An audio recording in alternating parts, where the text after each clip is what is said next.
Hello there and welcome to History for Lunatics. I'm so glad you're here tonight. Settle in somewhere comfortable if you can. Maybe you have a lamp on low. Maybe the room is already dark except for the screen in front of you. Maybe you are listening from a kitchen, a bedroom, a night shift, a long drive, or some quiet corner of the world where history feels a little easier to hear when everything else has gone still. Tonight, we are not going to a palace or a royal court or a battlefield where the story is simple enough to draw on a map with arrows. We're going somewhere much stranger. We're going to the place where war becomes paperwork. We're going to the conference rooms, loading docks, fuel depots, desert dining halls, invoice files, emergency contracts, and government hearings that sat behind one of the most controversial wars of the modern age. Because when most people think about the Iraq War, they think about tanks crossing the desert, statues falling in Baghdad, aircraft carriers, speeches, shock and awe, roadside bombs, and the long, painful years that followed. But there was another war unfolding beside the visible one. It did not always wear a uniform. It did not always appear on the evening news. It arrived with spreadsheets, purchase orders, food service contracts, fuel deliveries, construction estimates, and bills so large that even the people signing them sometimes seemed unsure what they were truly buying. And at the centre of that story, again and again, one name kept surfacing: Halliburton, and its subsidiary Kellogg Brown and Root, known almost everywhere by three letters, KBR. The Congressional Research Service described Iraq contracting after Operation Iraqi Freedom as involving both reconstruction and recovery work and support services for the US military, which is a very plain way of describing something enormous. A war in which private companies helped feed the soldiers, house them, move their supplies, repair oil infrastructure, build bases, deliver fuel, and in some cases became so woven into the machinery of the war that you could hardly tell where the military ended and the contractor began. Before we go further, let me ask you something. When you picture a war, who do you imagine making money from it? Not in a vague way, not just the old phrase war profiteer, which sounds like something from a black and white movie, a man in a cigar smoke-filled room selling bad boots to the army. I mean, really picture it. Is it the weapons manufacturer, the oil company, the security firm, the catering company, the trucking subcontractor, the accountant processing the invoice, the politician who once ran a company and now insists he has left it behind? The answer in Iraq was not one person, and that is exactly what made the story so difficult to grasp. It was a system built before the invasion, accelerated by fear, excused by urgency, protected by complexity, and justified by a sentence that sounds reasonable until you hear it too many times. There was no time to do it any other way.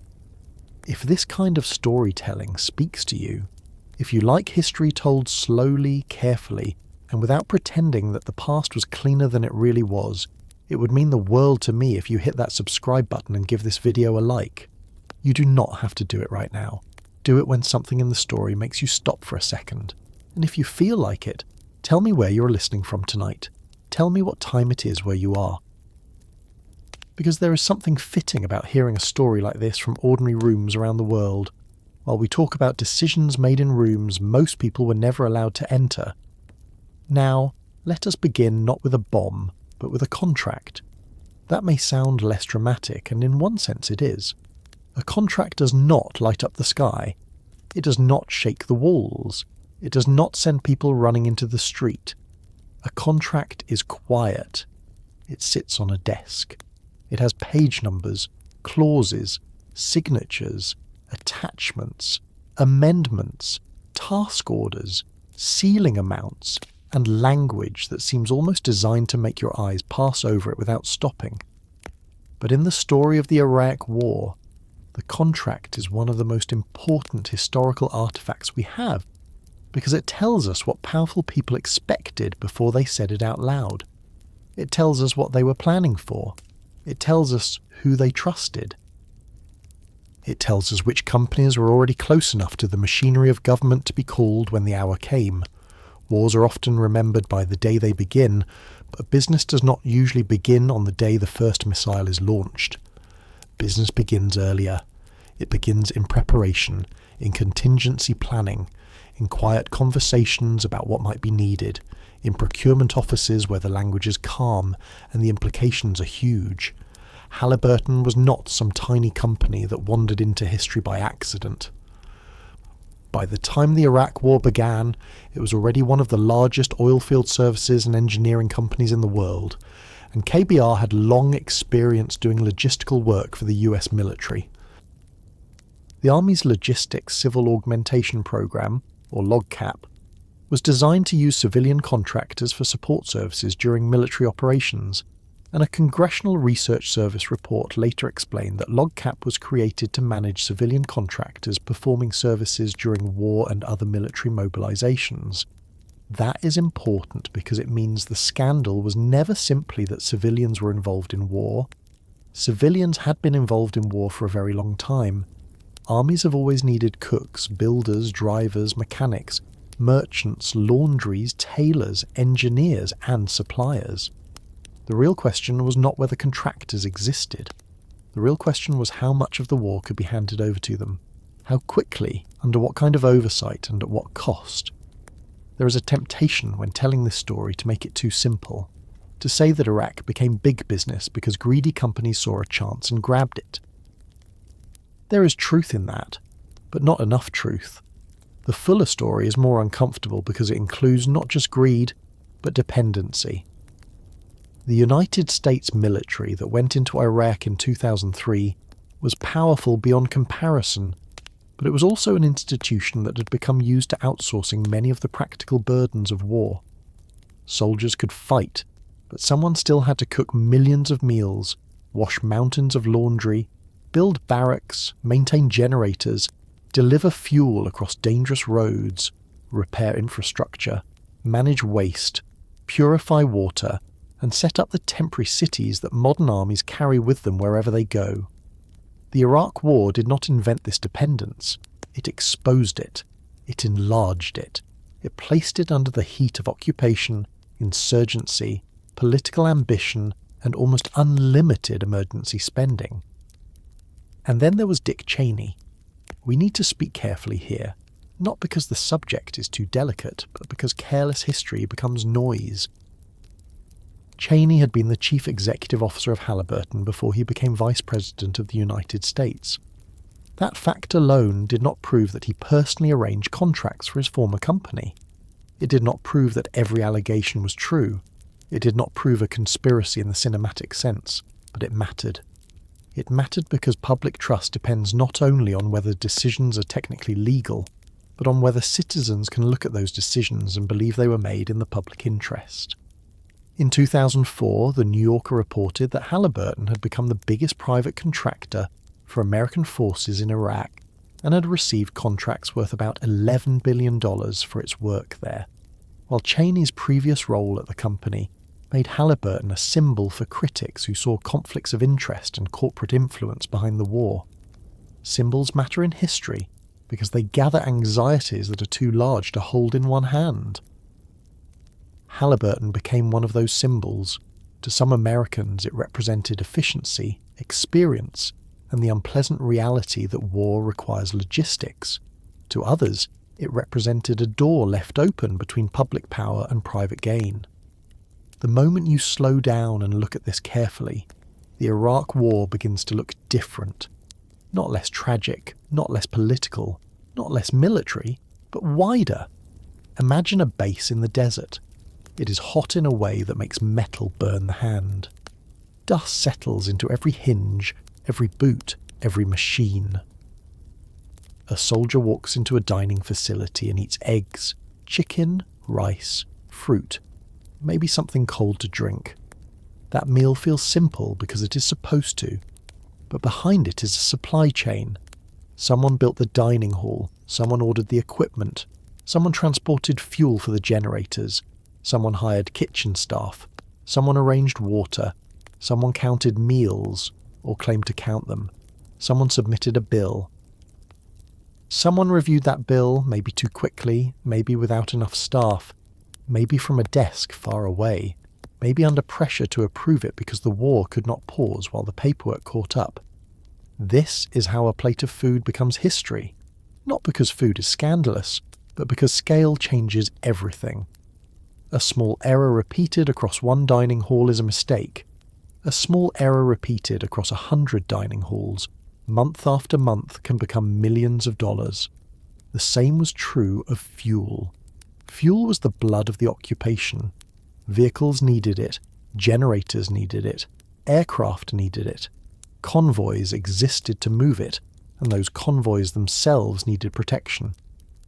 When Iraq's oil infrastructure was damaged, sabotaged, looted, or unable to meet demand, fuel had to be procured and delivered through complicated arrangements in a region where speed and access mattered as much as price.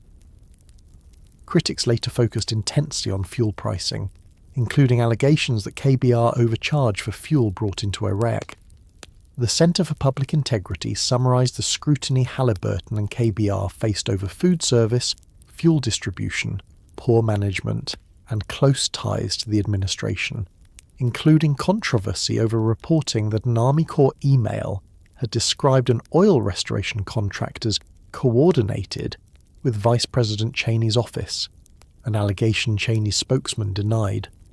That denial matters. The allegation matters too. History is often built in the space between the official denial and the public suspicion, and in that space people begin asking the question that defines this entire story. Who was the war really serving? By the time Baghdad fell in April 2003, the United States had won the fast military phase of the war, but it had not solved the harder problem. It had broken the old order without having enough control over what would replace it. Looting spread. Ministries burned, electrical systems failed.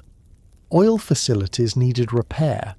Water systems, hospitals, roads, police stations, and government buildings became part of a reconstruction dream that sounded enormous and clean when described in Washington, but looked very different on the ground. The Special Inspector General for Iraq Reconstruction later concluded that the United States was not sufficiently structured or prepared for stabilization and reconstruction operations, which is a formal way of saying that after the invasion, the machinery needed to rebuild the country was confused, improvised, and often overwhelmed. And confusion is good for contractors, not always because contractors create it, but because confusion creates urgency, and urgency weakens the normal rules. It becomes easier to say there is no time for competition, easier to say only one company can do this right now, easier to say oversight can come later. Easier to sign first and ask questions after the money is already moved. This is where the phrase no-bid contract enters the story, and it is worth taking a moment with it. A no-bid contract does not automatically mean a crime has occurred. Governments sometimes award contracts without open competition during emergencies, especially when officials believe only one company has the capacity, clearance, experience, or existing relationship to do the job quickly. But that is exactly why such contracts require trust. They ask the public to believe that speed has not become a cover for favouritism, that urgency has not become a shield against scrutiny, and that the people spending the money remember it is not their money. In Iraq, those questions did not stay theoretical for long.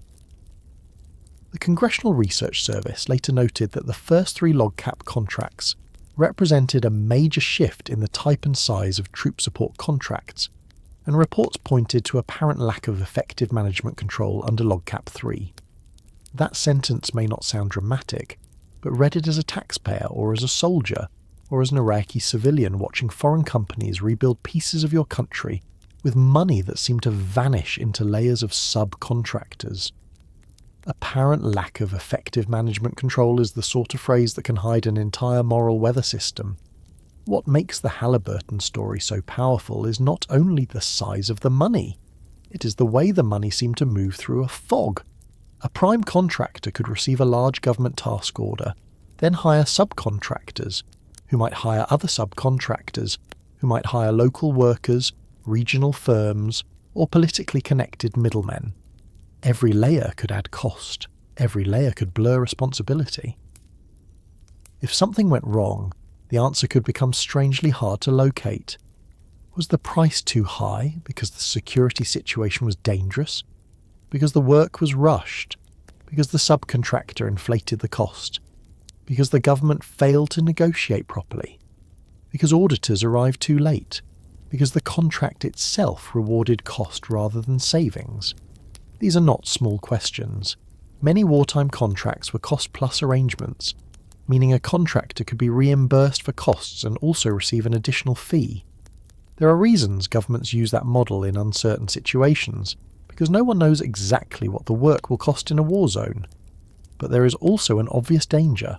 When costs rise, the contractor may still be paid. When the mission expands, the bill expands with it. The risk that would normally discipline a business decision begins to soften, because the government is absorbing so much of it. Now I want you to sit with the strangeness of this for a moment. An ordinary person at home might comparison shop for a repair, save receipts, question a bill, delay a purchase, argue over a grocery total, or feel a small jolt of panic when something costs more than expected. But in Iraq, the numbers became so large and the conditions so chaotic that millions could begin to feel like rounding errors. A dining contract here, a fuel delivery there, a camp expansion, a convoy, a generator, a water system, a security upgrade. Each item had its own explanation, its own urgency, its own file. And because the war itself was framed as urgent, the spending inherited that urgency. The country was told that the mission mattered, that the troops needed support, that Iraq needed rebuilding, that delay could cost lives. All of that could be true, and still the money could be poorly controlled. That is the uncomfortable part. Waste does not require cartoon villains. Sometimes it requires a mission too large, a bureaucracy too thin, a contractor too powerful, and a political culture too eager to treat questions as disloyalty. There were people who asked anyway: auditors, inspectors, members of Congress, journalists, former employees, and whistleblowers began pulling at the loose threads. Some asked why certain contracts had not been competed more aggressively. Some asked whether fuel prices were reasonable. Some asked whether meals were being billed accurately. Some asked whether the government had enough people in place to supervise the companies it had hired. Some asked whether a former Halliburton chief executive sitting in the vice presidency had created an appearance of conflict that no democracy should ignore, and the answers were rarely satisfying. Not because there were no answers, but because there were too many partial answers, each one wrapped in the language of procurement, wartime necessity, legal authority, and classified or semi-classified decision-making. The scandal was not one locked room with one suitcase of cash. It was a maze of rooms, and in each room someone could point to another room and say the real explanation was over there. That is why tonight's story has to move slowly. It is not enough to say Halliburton profited from Iraq, although it did receive enormous business. It is not enough to say the Bush administration favoured a company connected to Cheney, although that suspicion became central to the public controversy. It is not enough to say contractors were corrupt, because many contractor employees lived in danger, worked brutal hours, and did jobs the military genuinely needed done. It is not enough to say the government was innocent either, because oversight failures, non-competitive awards, and weak controls were repeatedly documented. The history sits in the tension. A modern war needed private industry, and private industry needed profit. The official mission was liberation, security, reconstruction, democracy, and stability. The business mission was delivery, billing, expansion, and renewal. Those two missions travelled together through Iraq, sometimes supporting each other, sometimes distorting each other, until it became hard to tell whether reconstruction was a promise made to Iraqis or a marketplace opened for Americans. So let us go back to the beginning, before the desert bases grew, before the invoices piled up, before the hearings, before the whistleblowers, before Halliburton became a word people said with anger in their mouths. Let's go back to the strange quiet period before the first bombs fell, when the war was not yet visible to most of the world, but the machinery around it was already warming up. Because one of the most important things to understand about the Iraq War as big business is that business did not wait politely for history to begin. It was already there, in planning documents, in contingency contracts, in assumptions about oil fires, supply lines, emergency repairs, and who would be called when the United States government decided that speed mattered more than almost anything else. The first explosion the public remembers came from the sky over Baghdad, but the first movement of money began in quieter places, with fewer cameras where the language was dry. The stakes were immense, and the future of a war was being written before most people even knew how expensive it would become. Before anyone watching television saw the night sky over Baghdad flash white, before the phrase shock and awe settled into the language, before the statue in Ferdo Square came down, and before the war became something people argued about at kitchen tables, for the next 20 years, another kind of movement had already begun. It was quieter. It had no soundtrack. There were no embedded reporters standing beside it in helmets. It moved through offices, contracting channels, contingency plans, legal justifications, and task orders. It did not look like war in the way we are trained to recognize war. It looked like forms being prepared, companies being notified, government officials discussing timelines, and people trying to decide what a country would need once it had been invaded. And here is the unsettling part. The contracts were not a side story that appeared after the fighting started. They were part of the machinery that made the war possible, because a modern American war did not simply arrive with soldiers and weapons. It arrived with food services, water purification, fuel distribution, laundry, base construction, generators, housing, waste removal, engineering teams, firefighting crews, and thousands of civilian workers whose labour would sit behind almost every military movement. The US Navy's official history dates the beginning of Operation Iraqi Freedom to March 20th, 2003, with airstrikes against Saddam Hussein's presidential palace and selected targets, but by then the business architecture of the war was already in motion. To understand how this happened, we have to go back before March 2003 and sit for a while in a much less dramatic place than the desert. We have to sit inside the logic of military outsourcing. That sounds dull, I know. It sounds like the sort of phrase that belongs in a government report no normal person would read before bed unless they were trying very hard to fall asleep. But it is one of the keys to the whole story. By the early 21st century, the United States had already spent years building a system in which private companies could be called upon to provide support services during military operations. This was not invented for Iraq. The Army's Logistics Civil Augmentation Program, usually called LOGCAP, had been used in various forms before. A Congressional Research Service report explained that under LOGCAP, private sector contractors provide a broad range of logistical and other support services to US and Allied forces during combat, peacekeeping, humanitarian, and training operations. That meant the model was already there, waiting. It had been normalised long before most Americans ever heard the word Halliburton on the evening news. The first LOGCAP contract had been awarded in 1992 to Brown and Root Services of Houston, Texas, the company that would later be folded into the Halliburton story under the name KBR. The second went to DynCorp in 1997. The third, LOGCAP 3, was awarded in 2001 to Halliburton/KBR, and it was structured as a 10-year cost-plus award fee, indefinite delivery, indefinite quantity contract. Let that phrase sit for a moment, because buried in it is a whole world. Indefinite delivery, indefinite quantity. In ordinary language, that means the contract did not simply say, build this one thing and stop. It created a vehicle through which the government could issue task orders as needs arose. In peacetime, that might sound efficient. In war, it could become enormous. The Congressional Research Service noted that the contract included tasks such as housing troops, preparing food, supplying water, and collecting trash, and that during 2003, LogCap 3 rose to more than $3.5 billion.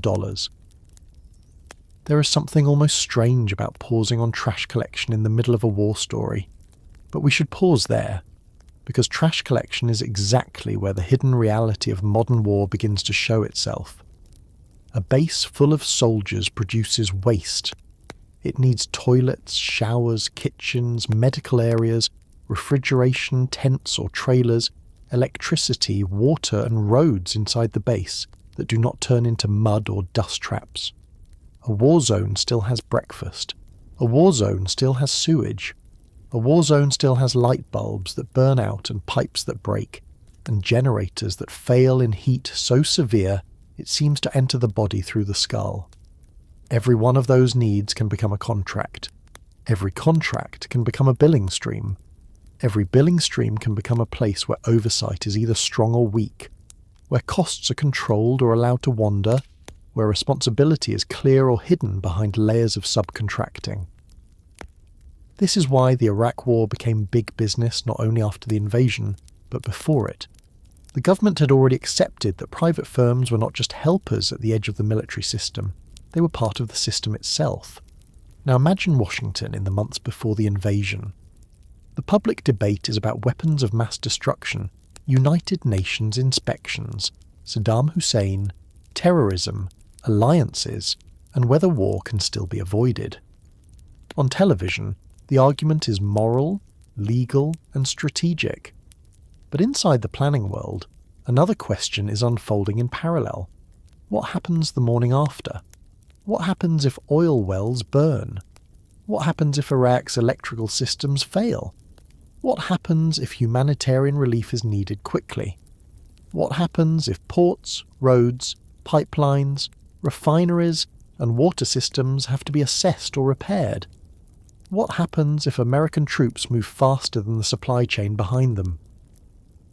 These are practical questions, but they are never just practical, because the people chosen to answer them gain power.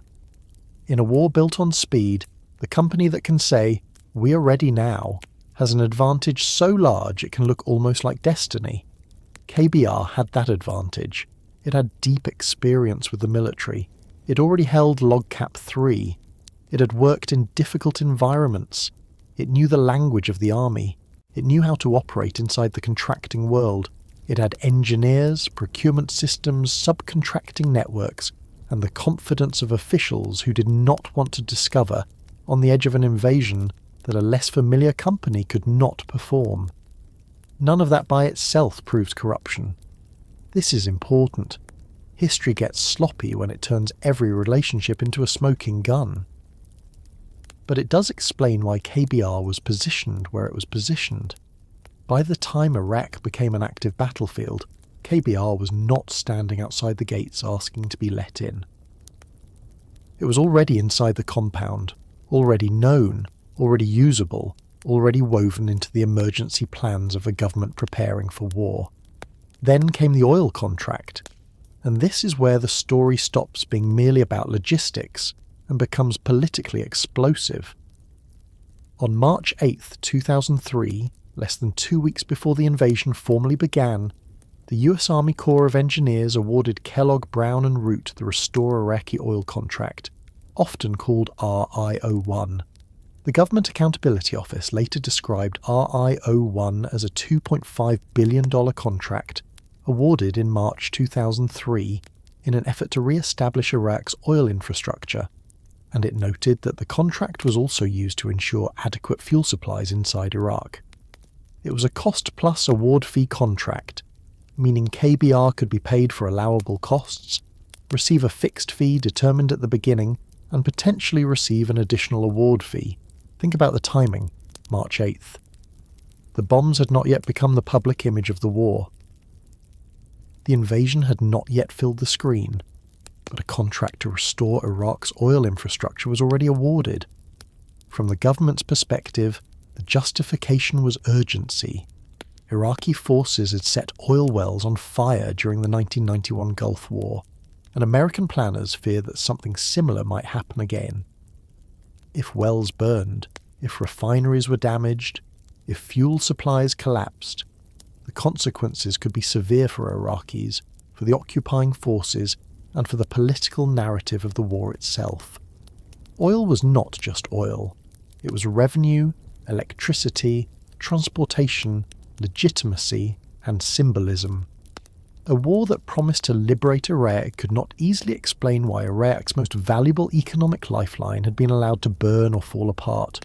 So the planning moved early, the contract moved early, and because it moved early and without normal competition, suspicion moved right behind it.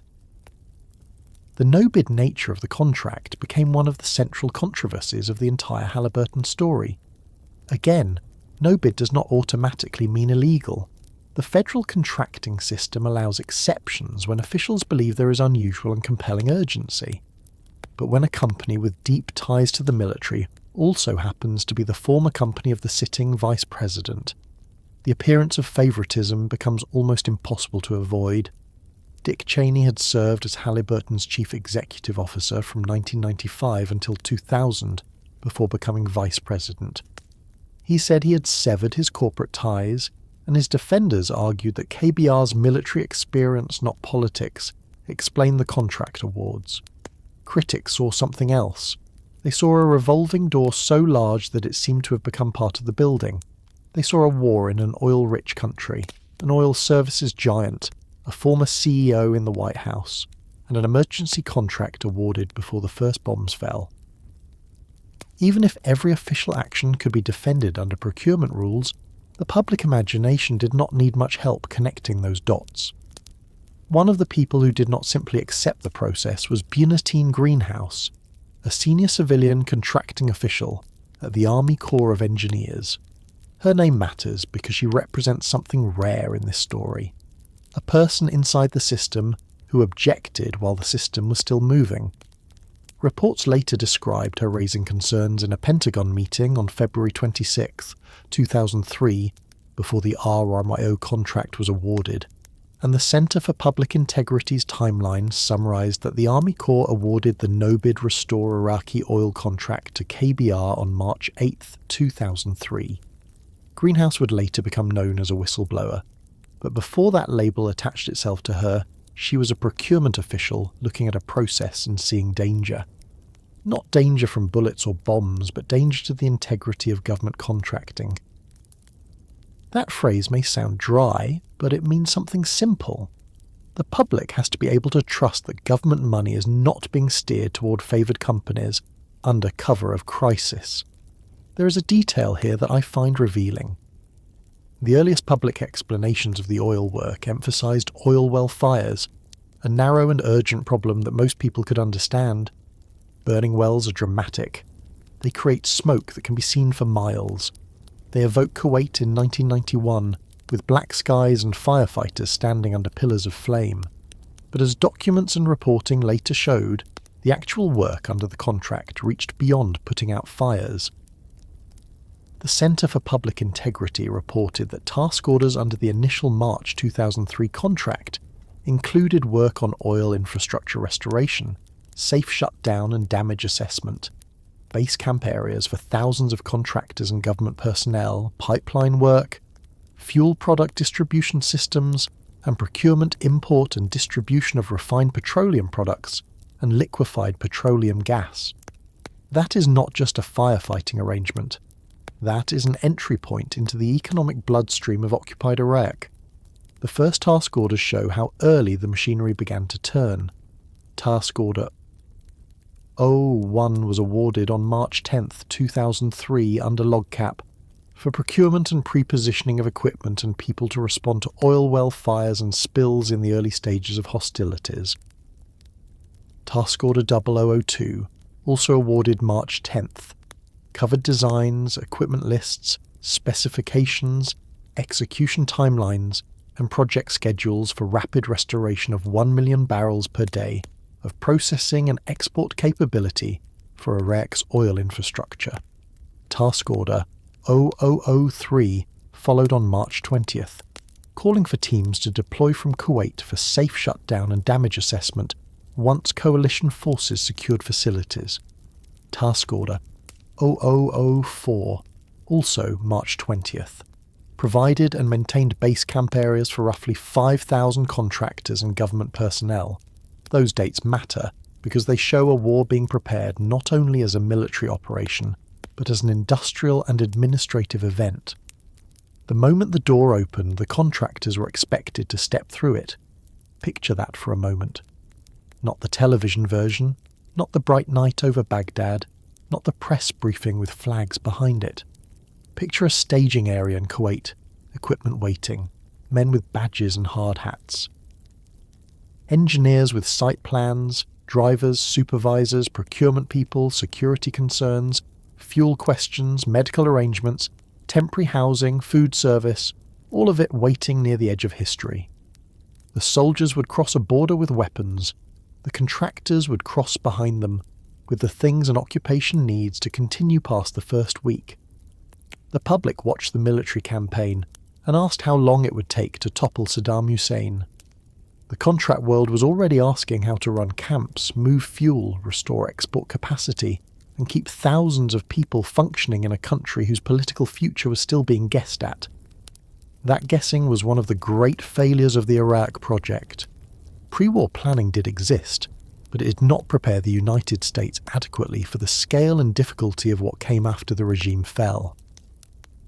The Special Inspector General for Iraq Reconstruction later concluded that pre-war relief and reconstruction planning focused chiefly on humanitarian assistance and restoration of essential services, and that the US government was not systemically well poised to provide the contracting and procurement support needed at the time of the 2003 invasion. That sentence is devastating in its quiet way. It means the United States had the ability to topple the Iraqi government, but did not have a sufficiently coherent system ready to manage the contracting flood that followed. It could open the door, but the hallway behind it was not built, and when a hallway is not built, people improvise. Improvisation can be brave, it can also be expensive. In Iraq, it was often both. Officials faced real problems that could not wait for perfect paperwork. Troops had to be supported, oil facilities had to be protected or repaired, fuel had to be delivered, electricity and water had to be addressed. Every delay could become a crisis, but every emergency also made it easier to stretch rules, expand scopes, raise ceilings, and say that competition would have to come later. The trouble is that later has a way of moving farther away in a war zone. A temporary measure becomes a bridge. The bridge becomes a road. The road becomes the normal route for money. The growth of individual task orders shows how that happened. The Centre for Public Integrity found that one task order under the March 8, 2003 no-bid oil restoration contract grew over 6 months from an original ceiling of $24 million to $887.37 million with 21 modifications. That is the kind of number that almost stops meaning anything because it becomes too large for the mind to hold comfortably, so bring it back down. Imagine agreeing to pay for a repair at one price, then watching it change again and again, each change urgent, each change justified, each change perhaps defensible on its own terms, until the final possible cost bears almost no resemblance to what you first understood. Now imagine the repair is happening in a war zone, paid for with public money, under political pressure, with incomplete oversight, and with a company whose name already carries the weight of suspicion. That is how a contract becomes a scandal, even before every audit is finished. The defenders of KBR could point to real dangers and real work. This should not be ignored. Contractor employees were not sitting safely in comfortable offices while others faced risk. Many went into unstable areas, some were killed. Some worked punishing hours in heat and dust, under threat from insurgents, doing practical tasks without which military bases could not function. A dining facility in Iraq was not a restaurant in a peaceful city. A fuel convoy was not an ordinary delivery route. A repair team near an oil installation was not working at a normal industrial site. War raises costs because war raises danger. Security cost money. Delays cost money. Bad roads cost money. Corruption in local supply chains costs money. Sudden military requirements cost money. Anyone who pretends Iraq should have been priced like a domestic construction job is not being serious. But acknowledging danger does not erase the need for scrutiny. In fact, danger makes scrutiny more important because danger gives everyone a ready explanation for almost anything. Why did it cost so much? The war.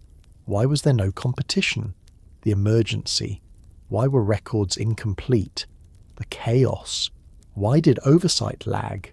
The mission came first. Some of those answers may be true, some may be partly true, some may be convenient. The only way to know the difference is to have enough auditors, contracting officers, inspectors, and documentation in place before the money begins to move. Iraq did not have enough of that. It had urgency before architecture. It had ambition before supervision. It had companies ready to perform, and a government not always ready to control the performance it was buying. This is the part of the story that is easy to miss if we focus only on Cheney, or only on Halliburton, or only on one contract. The scandal was not simply that a company profited. Companies exist to profit.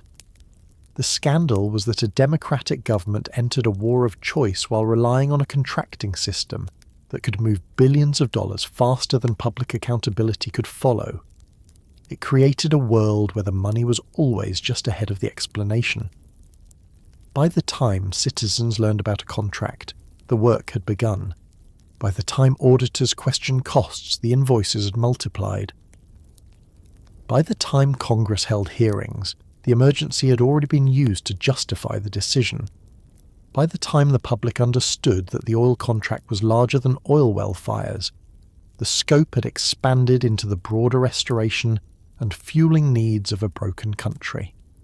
There is an old habit in American political life of treating paperwork as boring, as though the real action is always somewhere else. But in Iraq, paperwork was action. A task order could decide who entered the country, who controlled a supply chain, who built the government, who hired subcontractors, who gained access to oil facilities, who built camps, who fed contractors, and who stayed long after the first combat phase ended. A modification could move millions. A ceiling increase could alter the future of a company. A phrase like unusual and compelling urgency could do the work of a locked gate opening. The language was bland because the consequences were not. Now think about the ordinary American citizen in early 2003. They are hearing about weapons inspections, yellow cake uranium, aluminum tubes, mobile biological labs, terror links, democracy, dictatorship and national security. They are not being asked to think about cost-plus award fee contracts.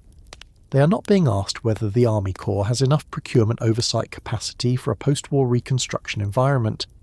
They are not being shown the practical meaning of LogCap 3, and yet those things would shape the war they were being asked to support, not symbolically, materially.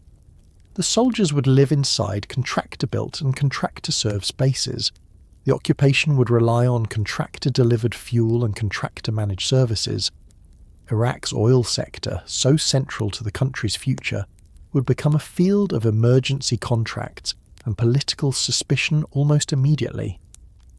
By the time the first bombs fell, then, something had already been decided. Not everything. Not the whole future. Not the full scale of the occupation, which would grow in ways even its planners did not fully anticipate. But enough had been decided to matter. The United States had decided that private contracting would be central to the war. It had decided that speed justified extraordinary contracting choices. It had decided that KBR was the company to call for some of the most sensitive early work. It had decided that the risks of non-competition were smaller than the risks of delay. And it had made those decisions in a political environment where the former head of Halliburton was now the Vice President of the United States. That is why the Halliburton scandal cannot be understood only by starting with overcharging allegations later on. Those allegations matter, and we will get to them. But the deeper story begins earlier, in the architecture of dependency. It begins with a military that had outsourced more and more of its own practical life. It begins with a company already holding a broad logistics contract. It begins with a war plan that assumed Iraq's oil infrastructure might need immediate attention.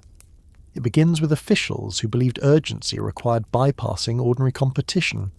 It begins with warnings from inside the procurement system that the process itself was becoming dangerous. And it begins with the simple fact that before the American public saw the war begin, the business of war had already found its road into a wreck. So when we move forward from here, keep that image in your mind. Not just tanks in the desert, not just aircraft overhead, but another procession behind them. Trucks, trailers, engineers, cooks, electricians, procurement officers, subcontract managers, fuel specialists, auditors trying to catch up, and invoices waiting to be written. A modern army does not move alone. It drags an economy with it. In Iraq, that economy would grow so large, so fast, and under such strained supervision that Halliburton and KBR would become more than contractors. They would become shorthand for an entire era of privatized war, a world in which the same company could help build the base, feed the troops, repair the oil system, import the fuel, and then send the bill back to a government that had already decided it needed the work too badly to slow down. To understand how Halliburton and KBR became so central to the Iraq War, you have to spend a little less time looking at the moments that made the news and a little more time looking at the ordinary needs of an army that has left home. That may sound simple, but it is one of the most important parts of this whole story. Armies are remembered for battles. They are photographed with tanks, helicopters, rifles, flags, and exhausted faces under helmets. But an army does not live on courage alone. It lives on fuel, water, food, toilets, spare parts, electrical cables, air conditioning units, medical tents, laundry bags, trash removal, generators, gravel, concrete, refrigeration, phones, email connections, showers, mattresses, warehouses, forklifts, and men with clipboards walking through dust trying to find out why the shipment that was supposed to arrive yesterday is still sitting 3 borders away. The Congressional Budget Office later described contractors in Iraq as providing logistics, construction, engineering, technical support, linguist services, economic development, humanitarian assistance, security, food, fuel, vehicles, and communications equipment, which is a dry government list until you realise it describes almost the entire daily life of the occupation. So picture one of the large American bases that grew inside Iraq after the invasion. Do not picture it as a temporary camp with a few tents and a flag. Picture something closer to a rough city, built fast, surrounded by blast walls full of heat, dust, noise, vehicles, pallets, water bottles, portable toilets, satellite dishes, dining halls, generators, and long roads inside the wire where soldiers and civilians moved from one job to the next. A soldier could wake up on a cot in a trailer cooled by an air conditioner, walk to a shower unit, eat breakfast in a dining facility, pick up bottled water, use a computer in a morale centre, send laundry out, get a vehicle repaired, refuel, receive mail, and sleep under electric lights powered by generators that ran day and night. Each one of those moments felt normal because it had been made normal by a support system so large that it disappeared into the background. The strange thing about logistics is that when it works, people stop seeing it. No one applauds a working toilet. No one looks at a cold bottle of water in a desert and thinks about the contract structure behind it. But in Iraq, that invisible world was where billions of dollars moved. Halliburton entered this story through KBR, and KBR entered it because it was not new to this kind of work. Brown and Root, the older part of the company's ancestry, had long been associated with big engineering and construction projects, and by the time of the Iraq War, KBR was Halliburton's engineering, construction and government services arm.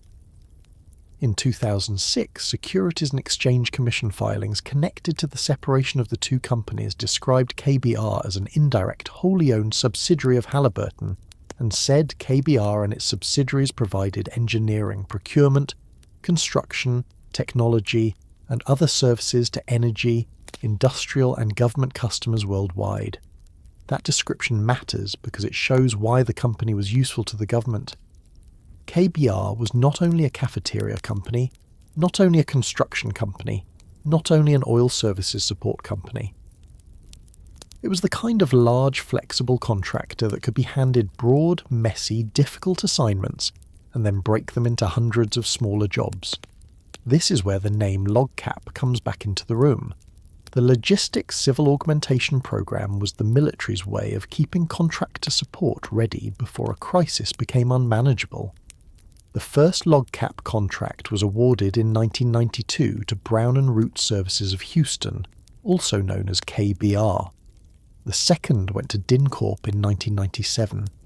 The third, LOGCAP 3, was awarded in 2001 to Halliburton/KBR, and it was a 10-year, cost-plus award fee, indefinite delivery, indefinite quantity contract.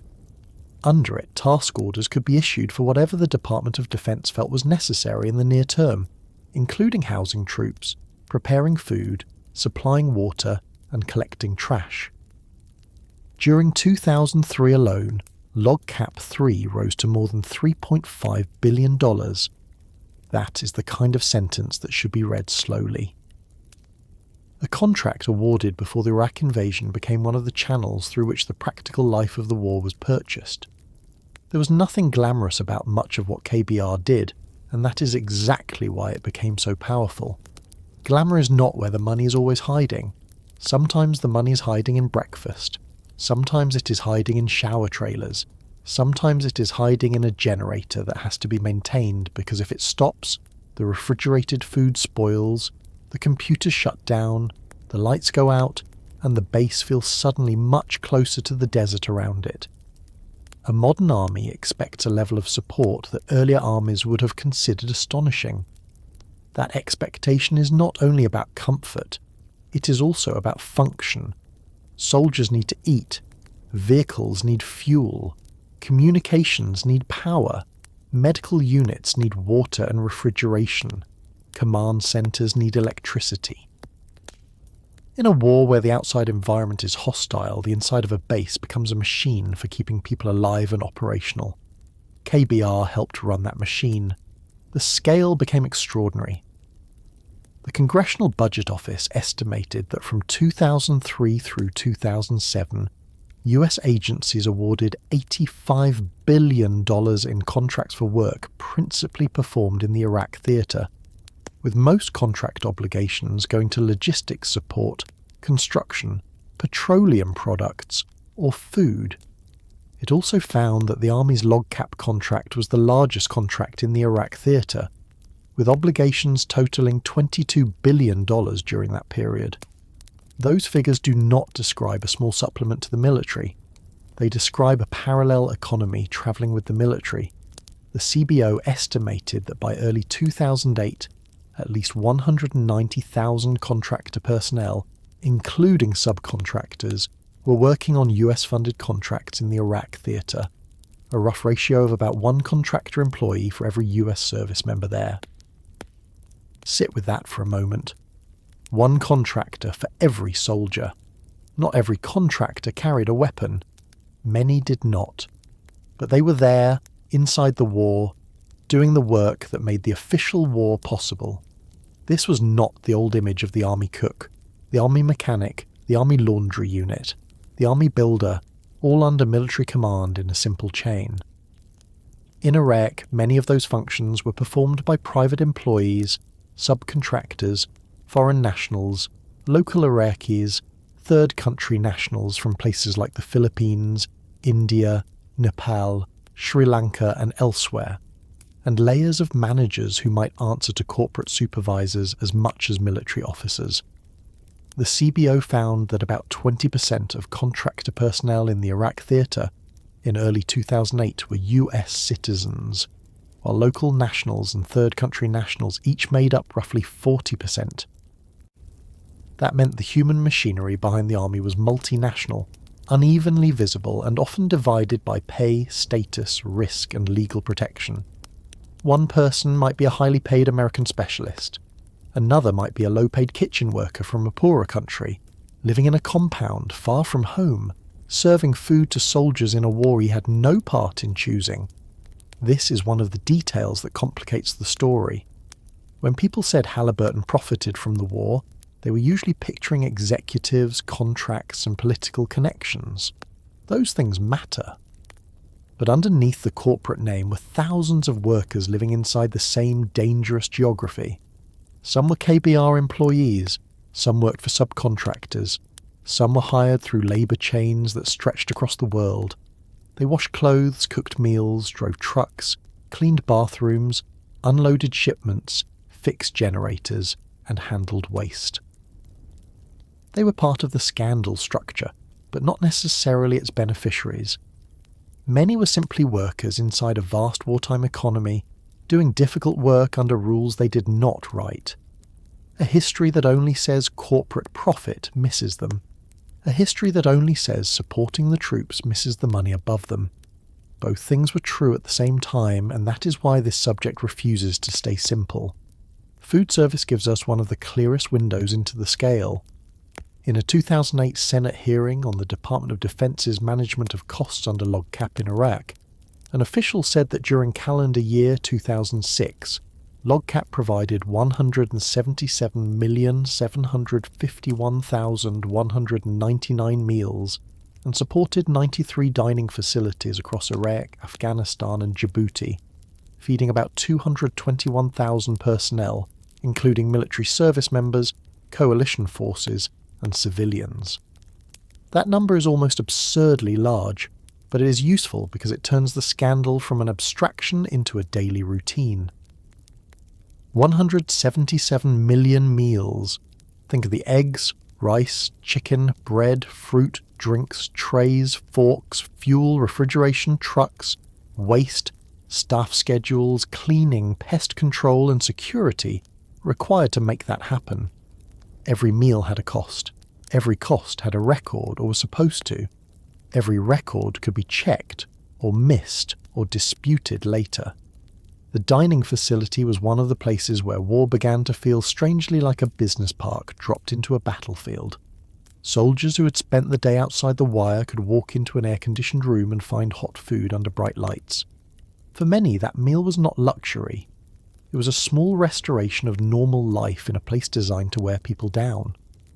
But the more comfortable and efficient the base became, the more dependent it became on the company that maintained that comfort and efficiency. This was the quiet bargain.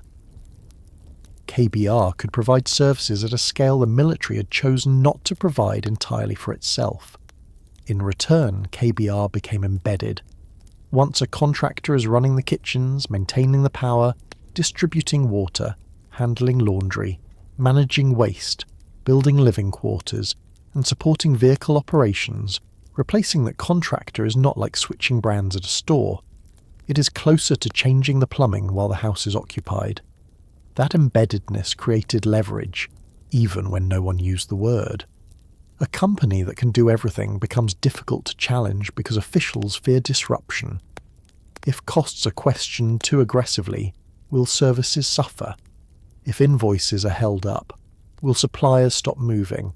If a task order is delayed, will commanders complain? In a war zone, the normal pressure to save money competes with the urgent pressure to keep the base functioning.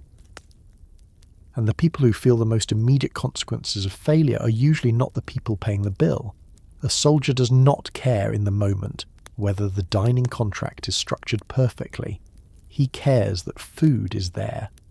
A commander does not want to become the person whose base lacks water because a contracting dispute dragged on. This gives the contractor a powerful kind of protection, not necessarily because anyone is corrupt, but because the mission itself becomes the argument for paying quickly and asking questions later. The structure of the contract made this even more important. LOGCAP 3 was a cost reimbursement contract. That meant the government reimbursed allowable costs rather than paying a simple fixed price for a finished product.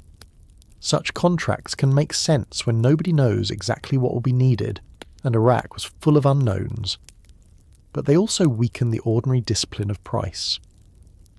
A State Department Inspector General review later noted that KBR's award fee under LogCap was based on customer satisfaction and quality of service, not controlling costs, and that in food service alone, subcontractor and labour costs accounted for 98% of reported costs.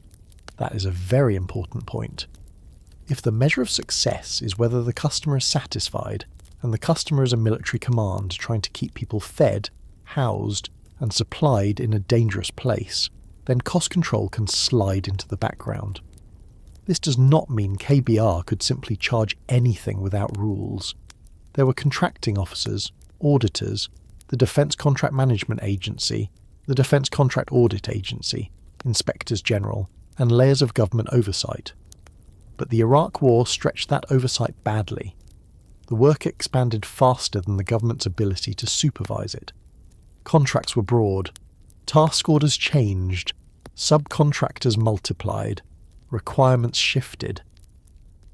Facilities grew, threats changed routes and prices. Paperwork moved across offices that were often understaffed relative to the money they were supposed to watch. The result was a system where the government could be both powerful and strangely weak at the same time. Powerful enough to invade a country, weak enough to struggle to know whether it was being billed properly for food, fuel and services once it got there. Here is one of the uncomfortable truths about outsourcing a war. You do not only outsource labour, you also outsource knowledge. The person who does the work knows the work. The person who runs the dining hall knows its staffing, supply problems, waste patterns, and vulnerabilities better than the official who visits to inspect it. The company maintaining generators knows which ones are failing, which spare parts are delayed, and which subcontractors are reliable. The contractor managing transportation knows the routes, the risks, the delays, and the informal arrangements that keep things moving. Over time, that knowledge becomes power. If the government does not retain enough of its own capacity to understand the work in detail, it becomes dependent not only on the contractor's labour, but on the contractor's description of reality. That was part of what made Halliburton and KBR so difficult to separate from the Iraq War in the public mind. They were not just selling a product that could be counted in a warehouse and checked off a list. They were managing systems. Systems are harder to audit than objects. If a truck is missing, you can ask where it went. If a dining facility is overstaffed, if a subcontractor's labour costs are too high, if a fuel route is inefficient, if a camp was built larger than needed, if equipment was ordered and never fully used, the answer is harder. It may involve judgment. It may involve risk tolerance. It may involve bad planning by the military rather than bad behaviour by the contractor. It may involve a contractor responding rationally to incentives the government created. It may involve waste without criminal intent, but the money is still gone. The company's defenders often emphasise that KBR was doing what the military asked it to do, under conditions few companies could handle. That argument had weight. Iraq was dangerous, unstable, and logistically punishing. Convoys were attacked. Roads were unsafe. Supply chains had to move through Kuwait and across long desert routes. Bases had to function in extreme heat. The occupation grew more complex as the insurgency expanded. It is easy from a quiet room years later to say something should have cost less. It is harder to run a supply network in a country where a fuel truck may need armed protection and a routine delivery can become a target. The danger was real. The work was real. The dependency was real too. Critics looked at the same reality and saw a different lesson. They saw a company that had become too central, too protected by urgency, too closely associated with political power, and too insulated from normal market discipline. They saw the former Halliburton CEO in the vice presidency, even if the direct line between his office and particular contracts was disputed. They saw no bid and limited competition arrangements. They saw cost-plus incentives. They saw bills that auditors questioned. They saw a war sold to the public in terms of security and liberation, while private firms built enormous revenue streams around the occupation. The more KBR became essential to the troops, the harder it became to criticize KBR without being accused, implicitly or explicitly, of criticizing support for the troops themselves. That was a powerful shield. The company did not have to invent patriotism. The structure of the war wrapped it around the work. There was also a cultural piece to this that deserves attention. In the early years of the Iraq War, the United States had not only outsourced tasks, it had outsourced the visual boundary between war and ordinary consumption. A base could contain fast food, coffee, internet access, gyms, laundry, and enormous dining halls. For soldiers under stress, these things could be deeply valuable. They offered comfort and routine. They helped morale, but they also required a commercial ecosystem to maintain them. War became not only a deployment of force, but a managed environment. That environment had vendors, supply chains, maintenance schedules, customer satisfaction measures, and corporate performance reviews. The language of the market entered the space of military necessity. A soldier became, in some contexts, a customer. A base became, in some contexts, a service platform. And the contractor became the manager of daily life. This is one of the reasons the Iraq War felt different from older wars in American memory. During World War II, there were contractors, of course, and companies made fortunes, of course, but the iconic image of the soldier's daily support still belonged more fully to the military institution. In Iraq, the support structure was visibly privatized. The CBO later noted that while the United States had used contractors in previous military operations, the ratio of contractor employees to US military personnel in the Iraq theatre was at least 2.5 times higher than in any other major US conflict, though roughly comparable to the Balkans operations of the 1990s. Iraq did not come from nowhere. It was the large-scale arrival of a model that had been developing for years, and once the model was in place, it changed expectations. If contractors could build and run large bases, why should the military maintain all of that capacity in uniform?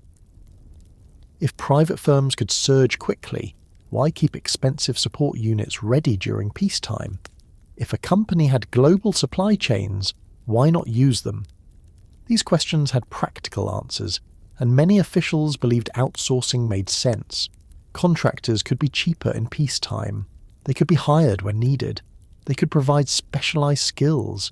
They could free soldiers for military tasks. But the Iraq experience showed the other side of the bargain. What looks cheaper before a war can become difficult to control during one. What looks flexible can become dependence. What looks efficient can become opaque. And what begins as support can become so central that the war cannot operate without it. The separation between Halliburton and KBR in 2007 did not erase the Iraq association. By then, the public memory had already fused the names together.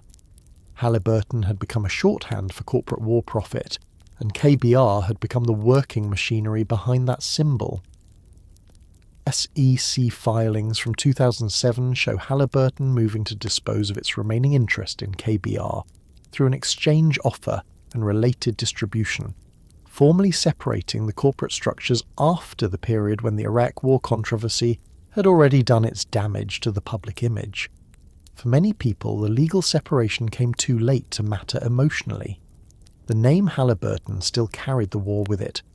So when people ask why the Iraq War turned into big business, one answer is that the war entered Iraq already attached to businesses capable of feeding, housing, fueling, repairing, cleaning, and maintaining the military presence.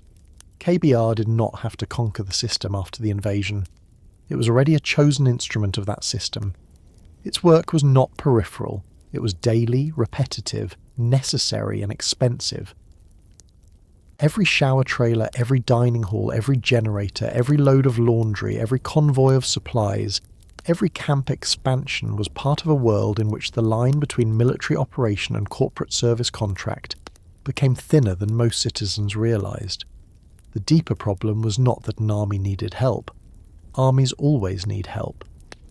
The deeper problem was that the United States had built a warfighting model in which the help had become structural, and then launched a war whose size, speed, and uncertainty gave that structure enormous room to grow. Halliburton and KBR became famous because they sat at the centre of the story, but they also revealed something larger than themselves. They revealed a country able to project military power across the world while relying on private companies to sustain the basic conditions of that projection. They revealed a government that could ask for sacrifice in public language while writing reimbursement formulas in private language. They revealed how a war can become a market not only through weapons, but through breakfast, diesel, showers, trash, and beds. By the time the occupation settled into its long, grinding routine, KBR was no longer merely a contractor doing a list of tasks. It was part of the atmosphere of the American presence. Soldiers ate in facilities it supported. Bases ran on systems it helped maintain. Government agencies tracked billions flowing through contracts that were too large and too complex for easy public understanding. And in that complexity, the next part of the story begins to take shape. Because once a company becomes essential, once the work is urgent, once the contract is cost-based, once the oversight is stretched, the question stops being only who got the work. The question becomes how the bills were written, how closely anyone read them, and what happened when auditors, whistleblowers and investigators began to notice that the numbers did not always behave the way the public had been promised they would. The speed is what matters here. Not only the size of the contracts, not only the famous company names, not only the political suspicion surrounding them, but the speed. Money moved through the Iraq War with a pace that ordinary people almost never experience in their own lives. A family can spend weeks comparing the price of a used car. A small town can argue for years over whether to repair a bridge. A school district can hold meeting after meeting over the cost of new classrooms. But in Iraq, a task order could begin with a ceiling of a few $1,000,000 and, under pressure from war, occupation, damaged infrastructure and constant emergency, expand into hundreds of millions before the public had any real chance to understand what had happened. That was one of the strangest things about wartime money. It did not always feel like a decision. It often felt like weather. It arrived because officials said it had to arrive. It grew because the mission grew. It was defended because the alternative, everyone was told, was delay. And delay in a war zone could be described as dangerous, irresponsible, even fatal. This is why the phrase no-bid contract became so important. It sounds blunt, almost crude, like something whispered by a suspicious neighbour. But in government language, it sits inside a larger framework.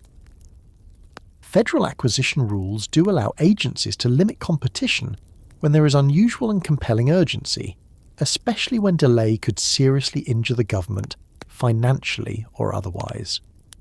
The rules also say agencies should request offers from as many sources as practical under the circumstances, and that non-competitive emergency contracting should not simply become a way to avoid competition forever. That is the formal side of it. The reasonable side. The side that says a government cannot always spend 6 months shopping around while oil wells burn, troops need food or fuel is running short. The problem in Iraq was not that urgency existed. Urgency did exist. The problem was what urgency allowed people to stop asking. A no-bid contract asks for trust. It asks the public to trust that competition has been bypassed only because there is no practical alternative. It asks taxpayers to trust that the company chosen really is the company best able to perform. It asks soldiers to trust that their needs are not being used as cover for careless spending. It asks auditors to trust that the paperwork can be caught up later. It asks everyone to believe that a shortcut taken in the name of survival will not become a road used for convenience. In Iraq, that trust was strained almost immediately because the company, receiving some of the most sensitive early work, was KBR, the Halliburton subsidiary. And Halliburton was not just another contractor in the public imagination. It was the company formerly led by Dick Cheney before he became vice president. That fact did not by itself prove wrongdoing.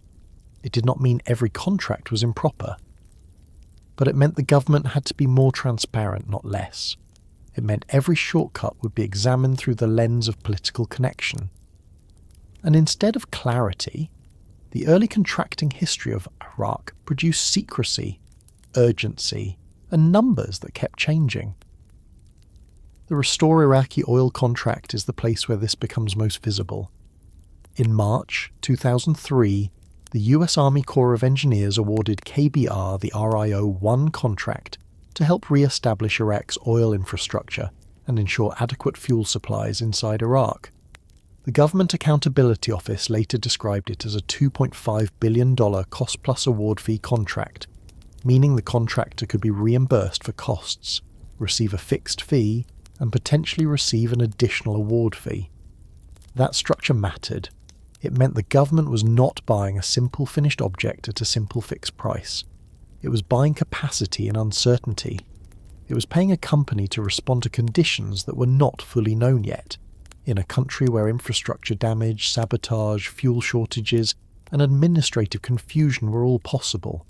From one angle, that made sense. From another angle, it created a wide open space where costs could move quickly, and where the old discipline of competitive pricing was weakened. Cost-plus contracts are not automatically suspicious either. They exist because some jobs are too uncertain to price honestly in advance. If a contractor has to repair oil infrastructure in a war zone, nobody can perfectly know the cost before the work begins.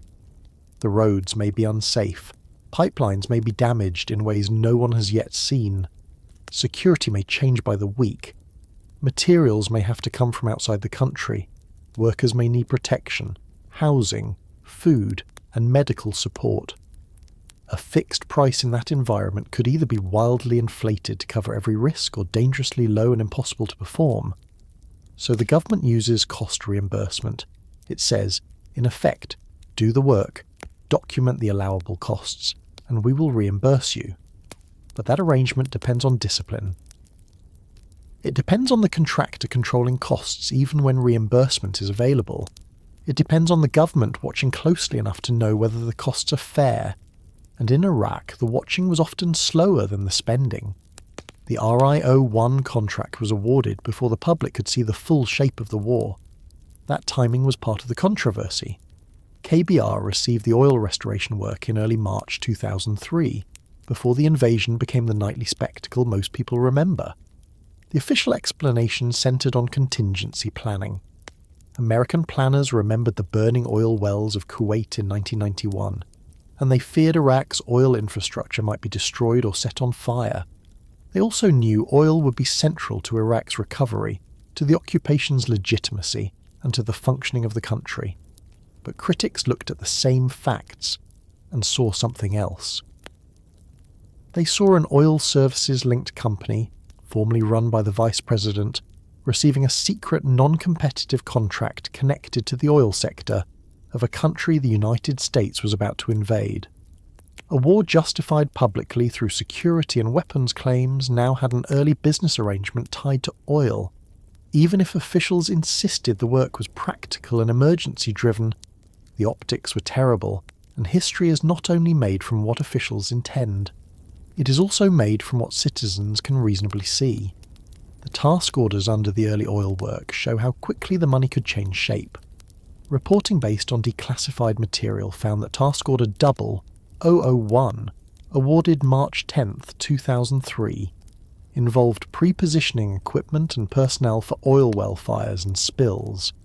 Task Order 0002, also March 10th, involved plans and schedules for rapid restoration of 1 million barrels per day of Iraqi processing and export capacity. And Task Order 0003, awarded March 20th, called for teams to deploy from Kuwait for safe shutdown and damage assessment of Iraqi oil infrastructure once coalition forces secured facilities. Task Order 0004, also March 20th, covered base camp areas for about 5,000 contractors and government personnel, including lodging, dining, transportation, health and welfare services, and recreation. This is not a small list. It shows how a contract that entered public discussion as a response to oil well fires became part of a much wider operating system, oil assessment, restoration planning, contractor camps, fuel systems, and support services. The most striking example of wartime money's speed was Task Order 005. It began on May 4, 2003, with a ceiling of $24 million and work expected to be completed within 90 days. Within weeks, more money was added, then more again. By July 25th, less than 90 days after the original award, it had grown from $24 million to $213.37 million. On July 31st, another $180 million was added, bringing the total to $393.37 million. By September 5th, the total had reached $587.37 million. Stop there for a moment. This was not a 10-year social program slowly expanding through annual votes. It was not a city budget rising after years of planning. It was a wartime task order changing at a speed that made ordinary accountability feel almost physically too slow. By the time someone outside the process could ask why, the number had already moved. There is a way to defend some of this, and we should be fair enough to say it. Iraq after the invasion was not stable. It was not orderly. It did not present officials with neat problems that could be solved one at a time. The country's infrastructure was worse than many pre-war assessments had expected, and the US government later acknowledged that reconstruction needs proved much greater than originally anticipated. The Special Inspector General for Iraq Reconstruction concluded that the government was not systemically well poised to provide the contracting and procurement support needed at the time of the 2003 invasion, and that after the Iraqi government collapsed, the scope of relief and reconstruction changed as the United States discovered deeper infrastructure problems. That matters because it means the cost growth was not happening in a calm environment. It was happening inside a state collapse. But state collapse is exactly when good controls matter most. When everything is confusing, the paperwork is not a luxury. It is one of the few ways to keep confusion from becoming a business model. This is where Bernadine Greenhouse becomes important again. She was not an anti-war protester outside the gates. She was a senior civilian contracting official inside the Army Corps of Engineers. Her concerns were not abstract. She questioned the process by which KBR received and retained non-competitive work. She became one of the most visible whistleblowers of the Iraq contracting era because she challenged the speed, scale, and structure of the Halliburton/KBR awards from inside the procurement system. Her story mattered because it showed that objections were not only coming from partisan critics or newspaper columnists. They were coming from people who understood contracting rules and believed those rules were being bent too far. In a war, it is easy for officials to treat process as a nuisance. Greenhouse represented the opposite view. That process is what protects the public when the pressure to move money becomes overwhelming. And there was pressure everywhere. The military needed bases operating. The occupation authorities needed fuel. Iraqi civilians needed electricity, water, and basic services. Oil facilities needed assessment and repair. The political leadership in Washington needed signs that the war was working. Commanders wanted quick answers. Contractors wanted direction and payment. Congress wanted results, but did not always provide early aggressive oversight. The public wanted to believe the hard part would end quickly. Inside all of that, contracts expanded because expansion was the path of least resistance. If something had to happen now, and KBR was already there, already mobilized, already cleared, already connected to the military's logistics system, then calling KBR again could seem like common sense. That is how dependency disguises itself. It rarely says, "You have no choice." It says, "Why waste time looking for someone else?" The LOGCAP 3 contract worked in a similar way, though it was broader than the oil work. The Congressional Research Service described LOGCAP 3 as a cost-plus award fee, indefinite delivery, indefinite quantity contract awarded to Halliburton/KBR for tasks including housing troops, preparing food, supplying water, and collecting trash. It also noted that during 2003 the contract rose to more than $3.5 billion. Indefinite delivery and indefinite quantity are not scandalous phrases by themselves. They are ordinary tools in government contracting, but in Iraq they became part of a machine that could grow with the war. The contract did not need to be reinvented each time the military needed another service. Task orders could be added. Scope could shift. The vehicle was already moving. This is one of the reasons wartime contracting can become so difficult for citizens to understand. The public tends to imagine a contract as one agreement. A company will do a thing. The government will pay a price. But many of the most important Iraq contracts were more like open channels. The original document created the structure. The task orders filled it with work. The modifications changed the work. The ceiling increases changed the money. The subcontractors changed the ground level reality. And by the time the whole thing was explained, the explanation required a vocabulary most people did not use in daily life.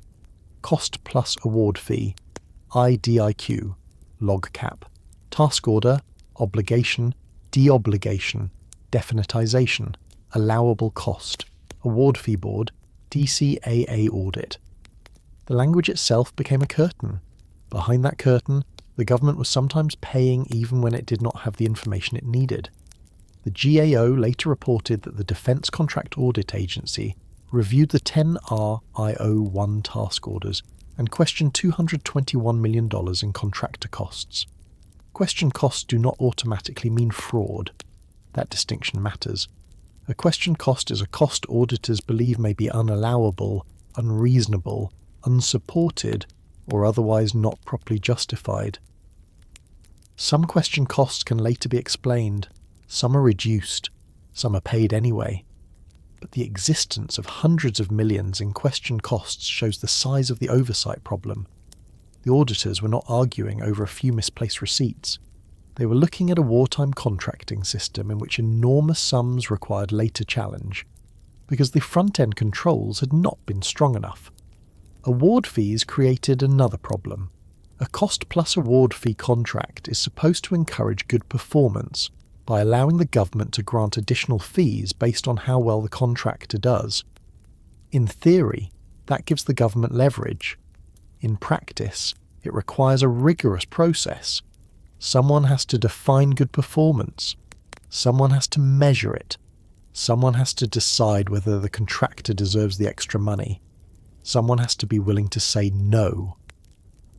The GAO's review of RIO-1 warned that the Department of Defense's lack of adherence to key contracting principles put government interest at risk, and it recommended that the Army consider whether a rigorous award fee process was administratively feasible in contingency situations before using that contract type. That is another quiet sentence with a hard meaning. If a war zone makes it too difficult to run the award fee system properly, then the fee structure may not discipline performance the way officials claim it will. This is the heart of the strange speed. The government used contracting tools designed to manage uncertainty, but the uncertainty was so large that the tools themselves became hard to manage. The contracts were flexible because officials needed flexibility. Then the flexibility helped the money expand. The money expanded because the mission expanded. The mission expanded because the invasion created an occupation. The occupation created needs that had not been fully planned. The needs created more task orders. The task orders created more bills. The bills created more audits. The audits arrived after the work had already become part of daily life. And through it all, the public kept hearing the same basic justification. The work had to be done. There is something very human about how this happens. In a crisis, the person who says yes becomes valuable. The person who says, I can do that, is welcomed. The person who says, wait, we need a better competition process, sounds slow, procedural, maybe even obstructive. This is true in a household emergency, a business emergency, a hospital emergency, and a war. But government exists partly to resist the worst consequences of panic. It is supposed to remember that public money remains public money even when everyone is afraid. In Iraq, Fear and urgency changed the balance. The person asking for a receipt could be made to feel less serious than the person calling for another convoy. The defenders of the system could point to later changes. LogCap 4, for example, used a different strategy, with multiple contractors and competition for individual task orders, an approach the Army said was intended to reduce risk, control costs and improve quality. That later change is revealing. It suggests officials understood that relying so heavily on a single contractor under LogCap 3 created problems. Multiple contractors do not solve everything.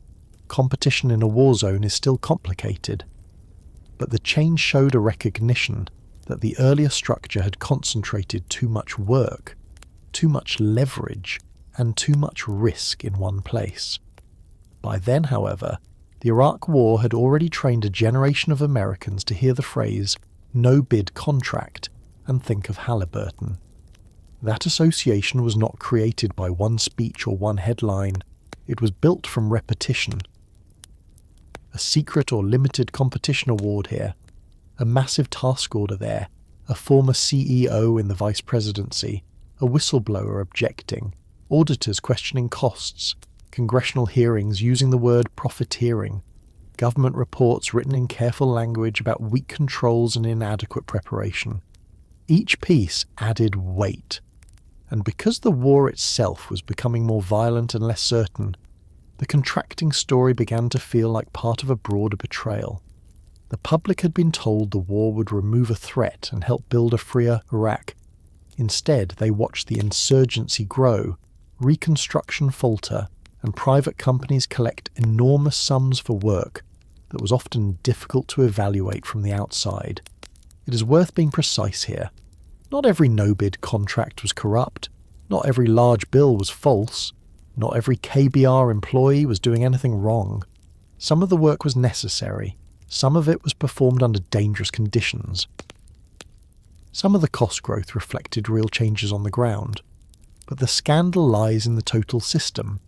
A democracy launched a war, relied heavily on private contractors to sustain it, awarded some major work without full competition, used cost reimbursement contracts that required strong oversight, failed to provide enough early contracting and procurement capacity, and then struggled to explain why the bills had grown so quickly. That is not a small administrative defect. That is a historical lesson about what happens when public power and private business move together faster than accountability can follow. The phrase wartime money sounds dramatic, but most of it was not dramatic when it passed through the system.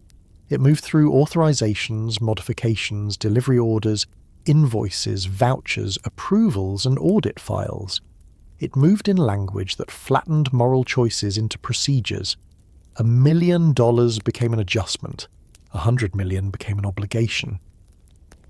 A contract ceiling became a number that could be raised. And because the war was ongoing, every payment seemed to stand behind a real human need.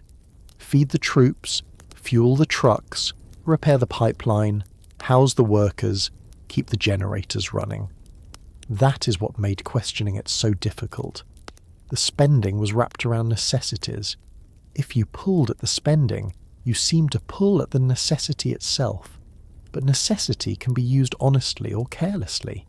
It can be real and still exploited. It can justify speed without justifying blindness. In Iraq, the government needed private contractors, but it also needed to control them. It needed quick action, but it also needed competition wherever competition was possible. It needed flexible contracts, but it also needed records strong enough to survive audit. It needed to support soldiers, but it also needed to protect the public from paying whatever a wartime supplier claimed was required. The failure was not that officials faced hard trade-offs. The failure was that too often the trade-off was made in favour of speed, and the cost of that speed was discovered later. If you imagine the Iraq War only from above, as maps and speeches and military operations, this contracting story may seem secondary. But if you imagine it from the ground, it becomes unavoidable. Every base that rose in the desert required a series of purchases. Every purchase required a decision about who would provide the service. Every service required oversight. Every oversight gap created opportunity. A war zone is already full of danger. Add billions of dollars, limited competition, urgent timelines, political pressure, and weak administrative capacity, and the danger changes form. It is no longer only the danger of attack. It is the danger that the war becomes a marketplace whose rules are written after the stalls are already open. That marketplace did not look the same to everyone inside it.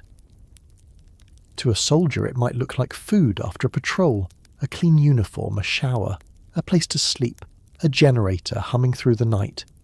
To a contractor manager, it might look like a staffing problem, a supply problem, a billing issue, a security restriction, a subcontractor dispute.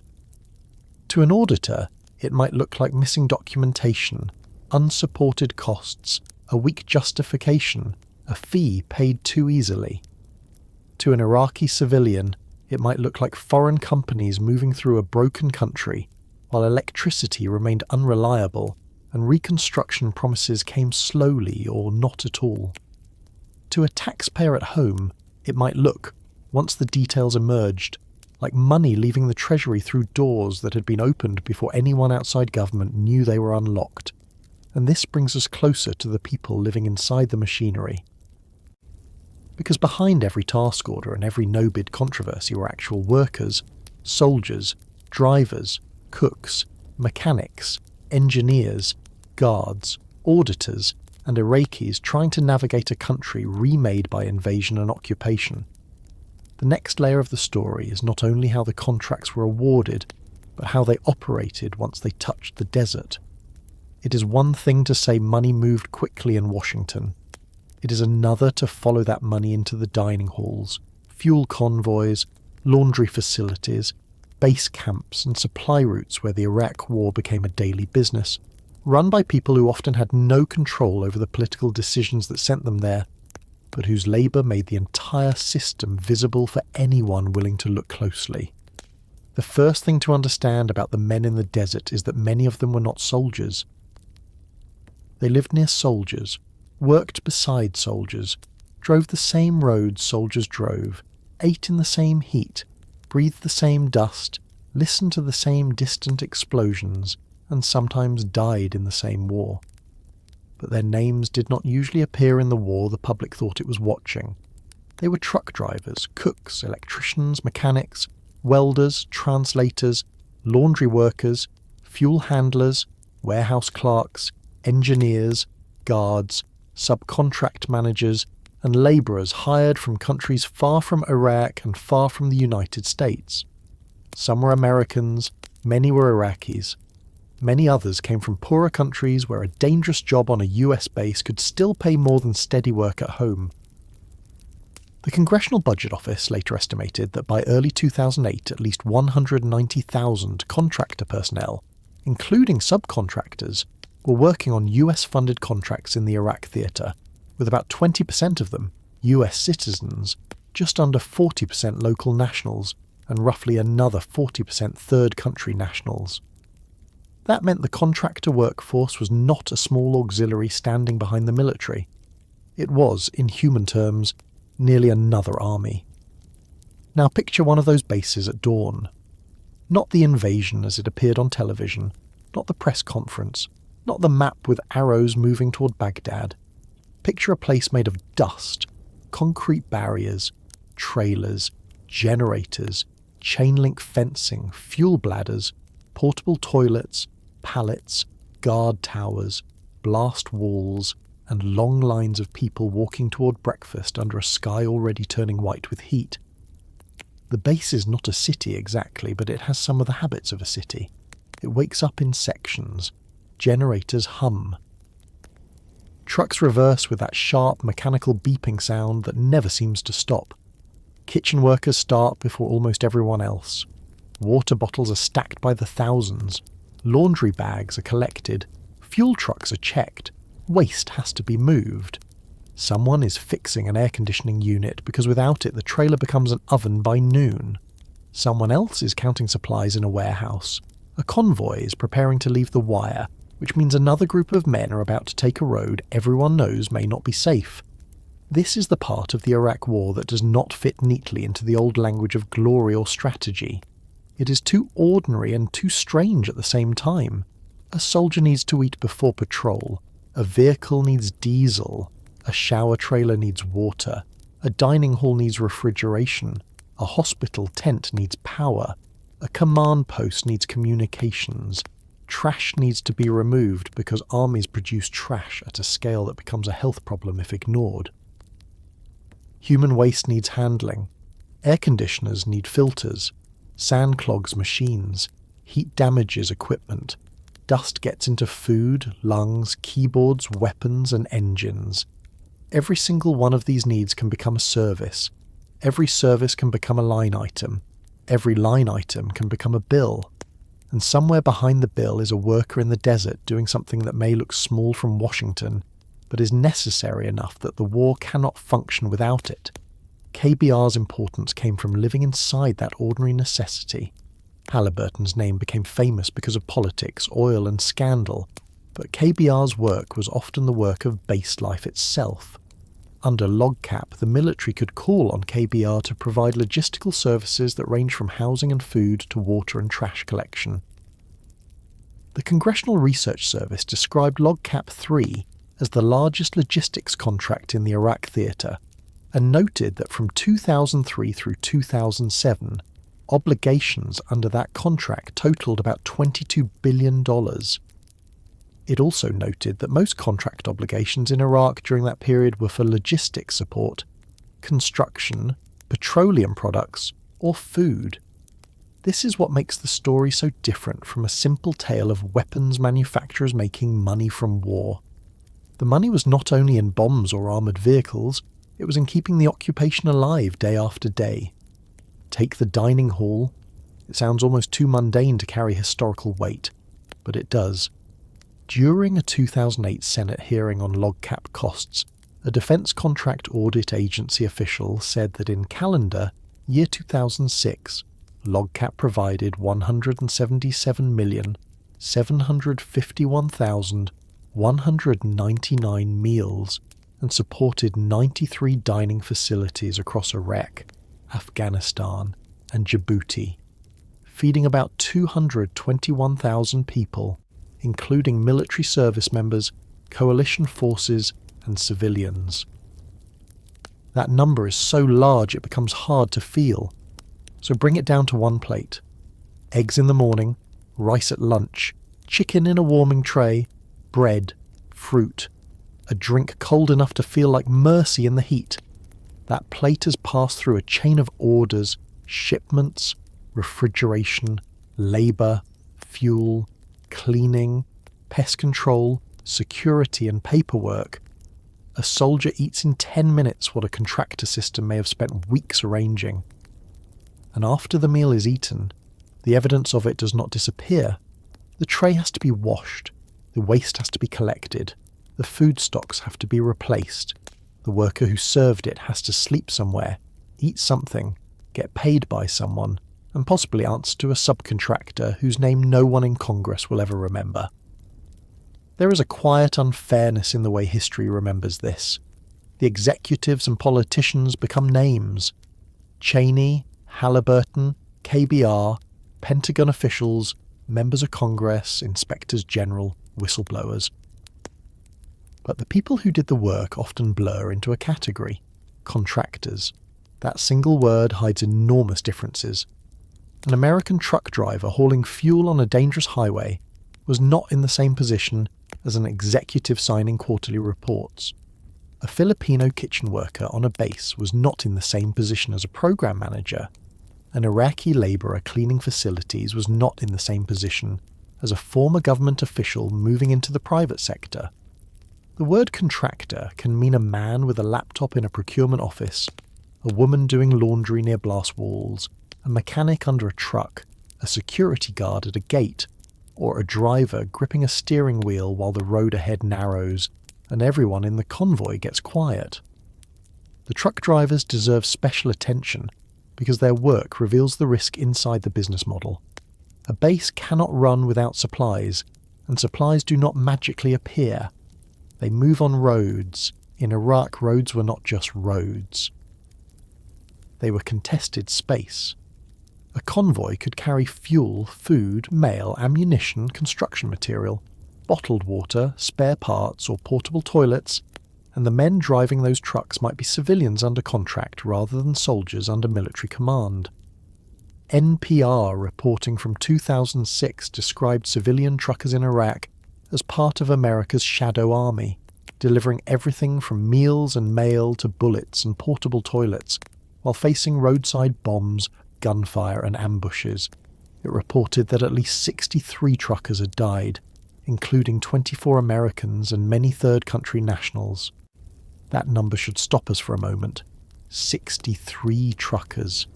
These were not the public face of the war. They did not give speeches about freedom or policy. They were not the people who planned the invasion. Many were there for money, because dangerous work often attracts people who need the pay enough to accept the risk. Some came from towns where a contract job in Iraq sounded like a chance to pay debts, buy a house, support children, or escape the limits of ordinary work at home. And then they found themselves on roads where a civilian truck could be as much a target as a military vehicle. The fact that a person works for a company does not make the danger less real. It only changes how the danger is counted. One of the most infamous moments came in April 2004, when KBR truck drivers were caught in insurgent attacks on supply convoys. Lawsuits later accused Halliburton and KBR of knowingly sending convoys into a dangerous area, where 6 KBR drivers were killed and several others wounded on April 8th and 9th, 2004. KBR maintained that employee safety was its top priority and that the US military alone decided to send the convoys. This is the kind of dispute that shows the blurred command structure of privatized war. If a civilian truck driver is told to drive because the military needs supplies moved, who truly owns the decision? The company that employs him, the military command that controls the road movement, the government that wrote the contract, the war that made the route necessary. When things go wrong, responsibility can scatter across the sand. There is a practical reason contractors were used this way. The military wanted uniformed personnel available for military missions. Contractors could fill support roles. They could be hired, deployed, replaced, and moved through systems that did not require the same political visibility as sending more troops. A contractor death did not carry exactly the same public meaning as a soldier's death, even when the grief inside a family was just as real. Contractor casualties were counted differently, reported differently, and often noticed less. That difference mattered because it allowed the war's human footprint to be larger than the official troop numbers suggested. When people at home asked how many Americans were in Iraq, they usually meant soldiers. But the occupation also contained this other workforce, partially visible, often essential, and politically easier to overlook. Inside the bases, the difference between soldier and contractor could be obvious and invisible at once. A soldier wore a uniform. A contractor might wear company gear, civilian clothes, protective equipment, or a badge. Some contractors were well paid and lived comparatively better than the troops around them. Others lived in crowded labour camps and earned far less. Some carried weapons, many did not. Some had freedom of movement. Many stayed inside the wire unless sent out for work. What tied them together was not status, but function. They kept the base running. They were part of the machinery behind the army. The machinery was enormous because the standards of modern American deployment were enormous.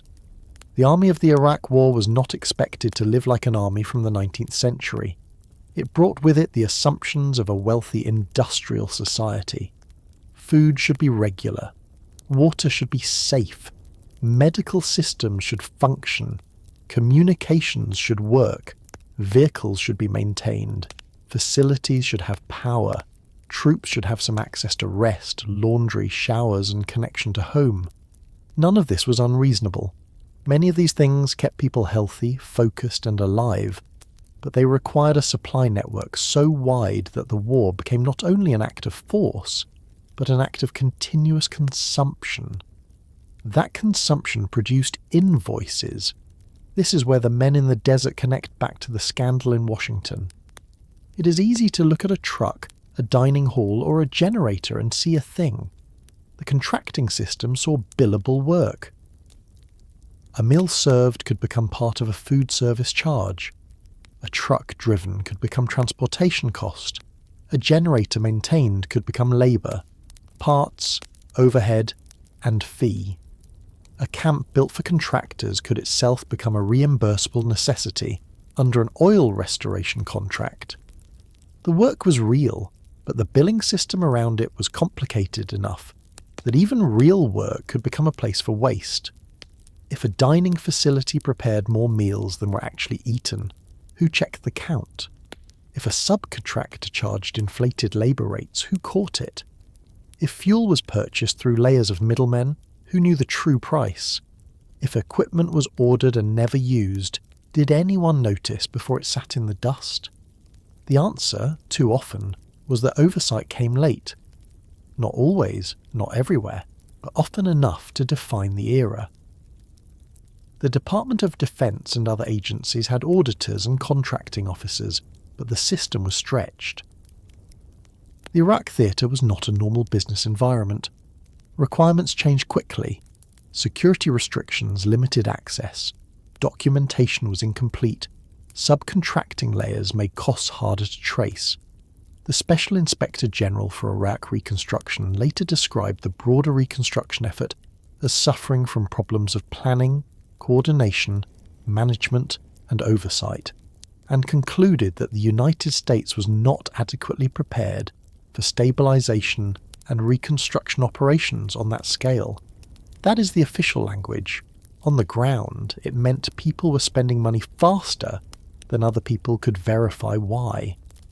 Now imagine being a government auditor trying to inspect this world.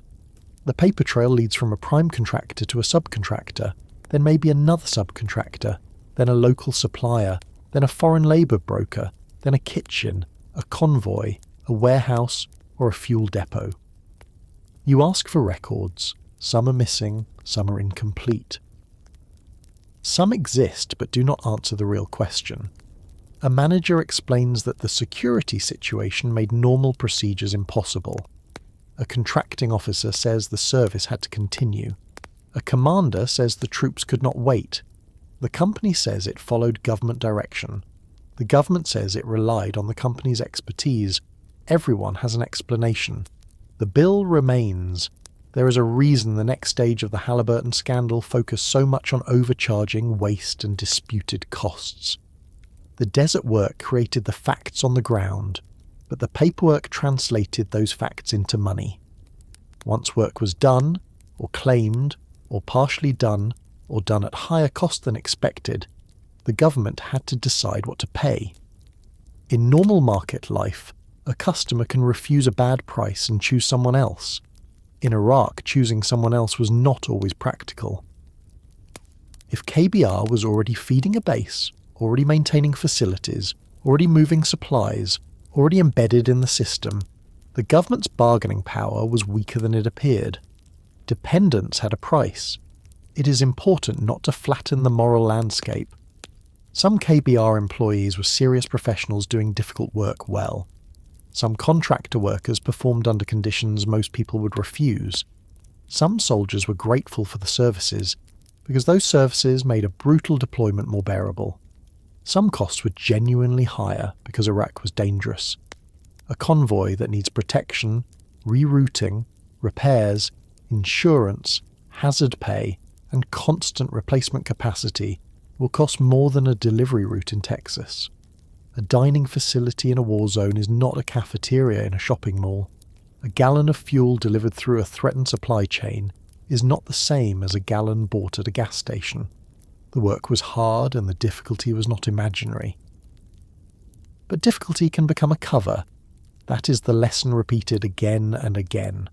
A war zone creates real reasons for higher costs, and those real reasons can make unreasonable costs harder to challenge.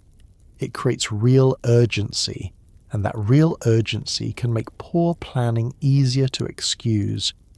It creates real danger, and that real danger can make every question sound naive. The contractor only has to point to the desert, the insurgency, the convoy attacks, the broken infrastructure, and the impossible timelines. Much of the time, the contractor is pointing to something true, but truth can still be incomplete. The men in the desert were living inside that incompleteness. The soldier eating breakfast did not know whether the meal count was accurate. The truck driver did not know how many layers of billing sat above his route. The kitchen worker did not know whether the subcontract that brought him there was fair. The mechanic did not know whether the part he installed had been purchased at a reasonable price. The Iraqi watching foreign trucks move through his country did not know why reconstruction money produced so many guarded compounds and so little reliable electricity in his neighbourhood.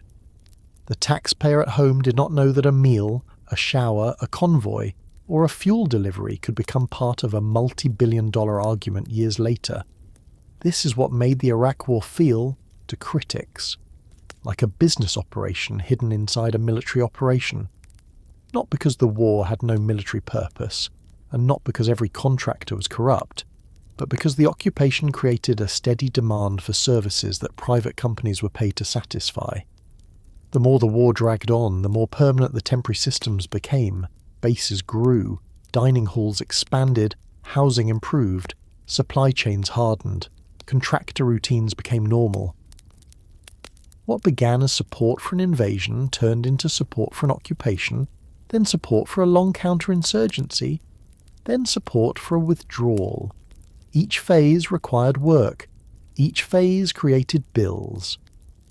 At night, when the heat finally dropped a little and the generators kept running, the base could seem almost self-contained.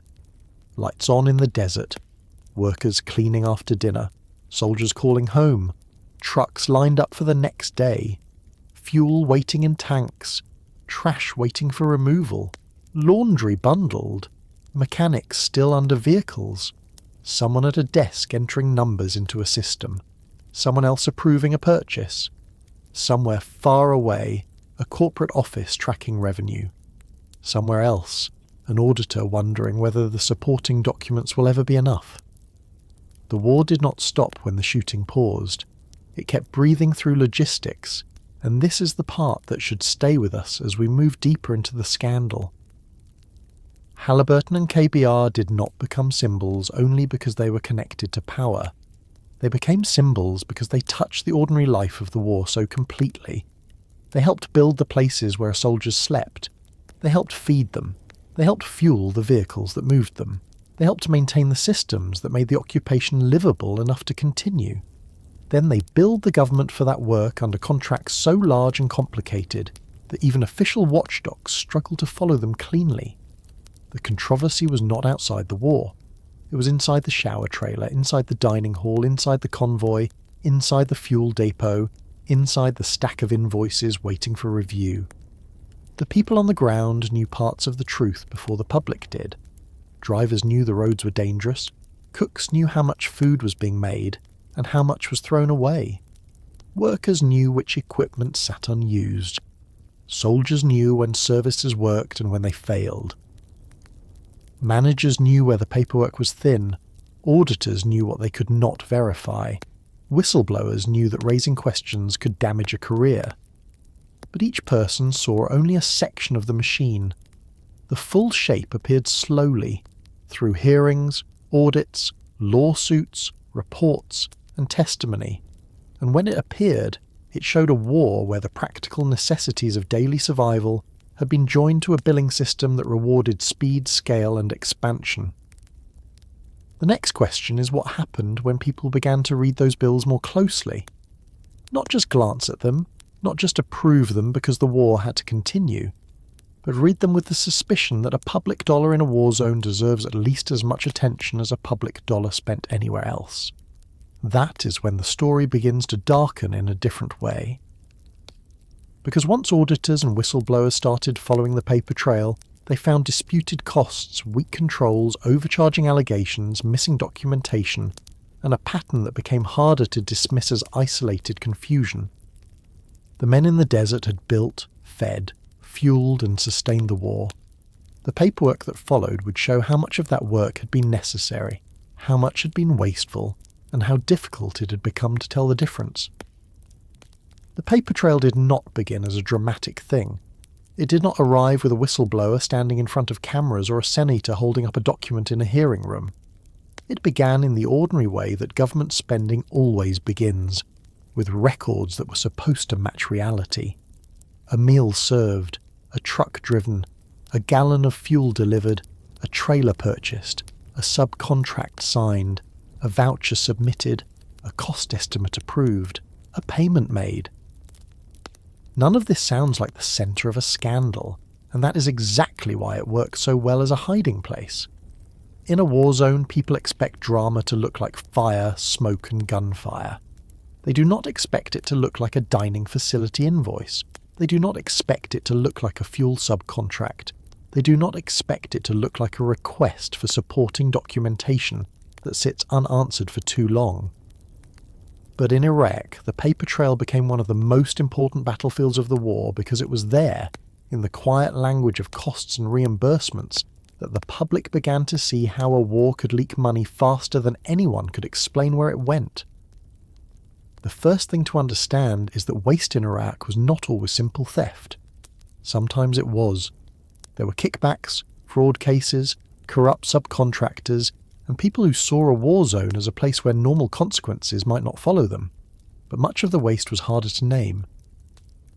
It came through bad estimates, poor controls, unsupported costs, inadequate documentation, overly broad task orders, excessive staffing, subcontracting layers, and a government that was too often behind the contractor instead of ahead of it.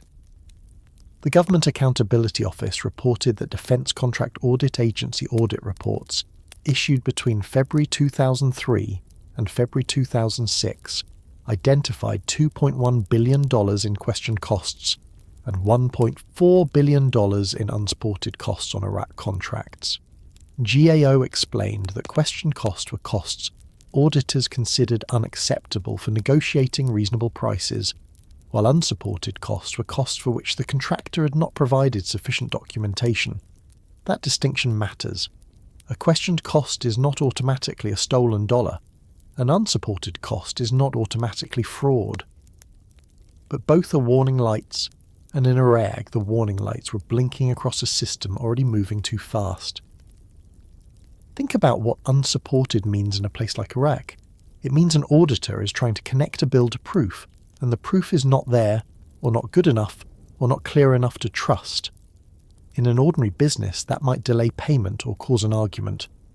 In Iraq, the service may already have been provided, the base may already be running, the troops may already have eaten the meals, the fuel may already have been burned, the trailers may already be sitting in the dust, and the contractor may argue that the situation was too urgent, too dangerous, too unstable for perfect records. There is truth in that argument. War makes documentation harder.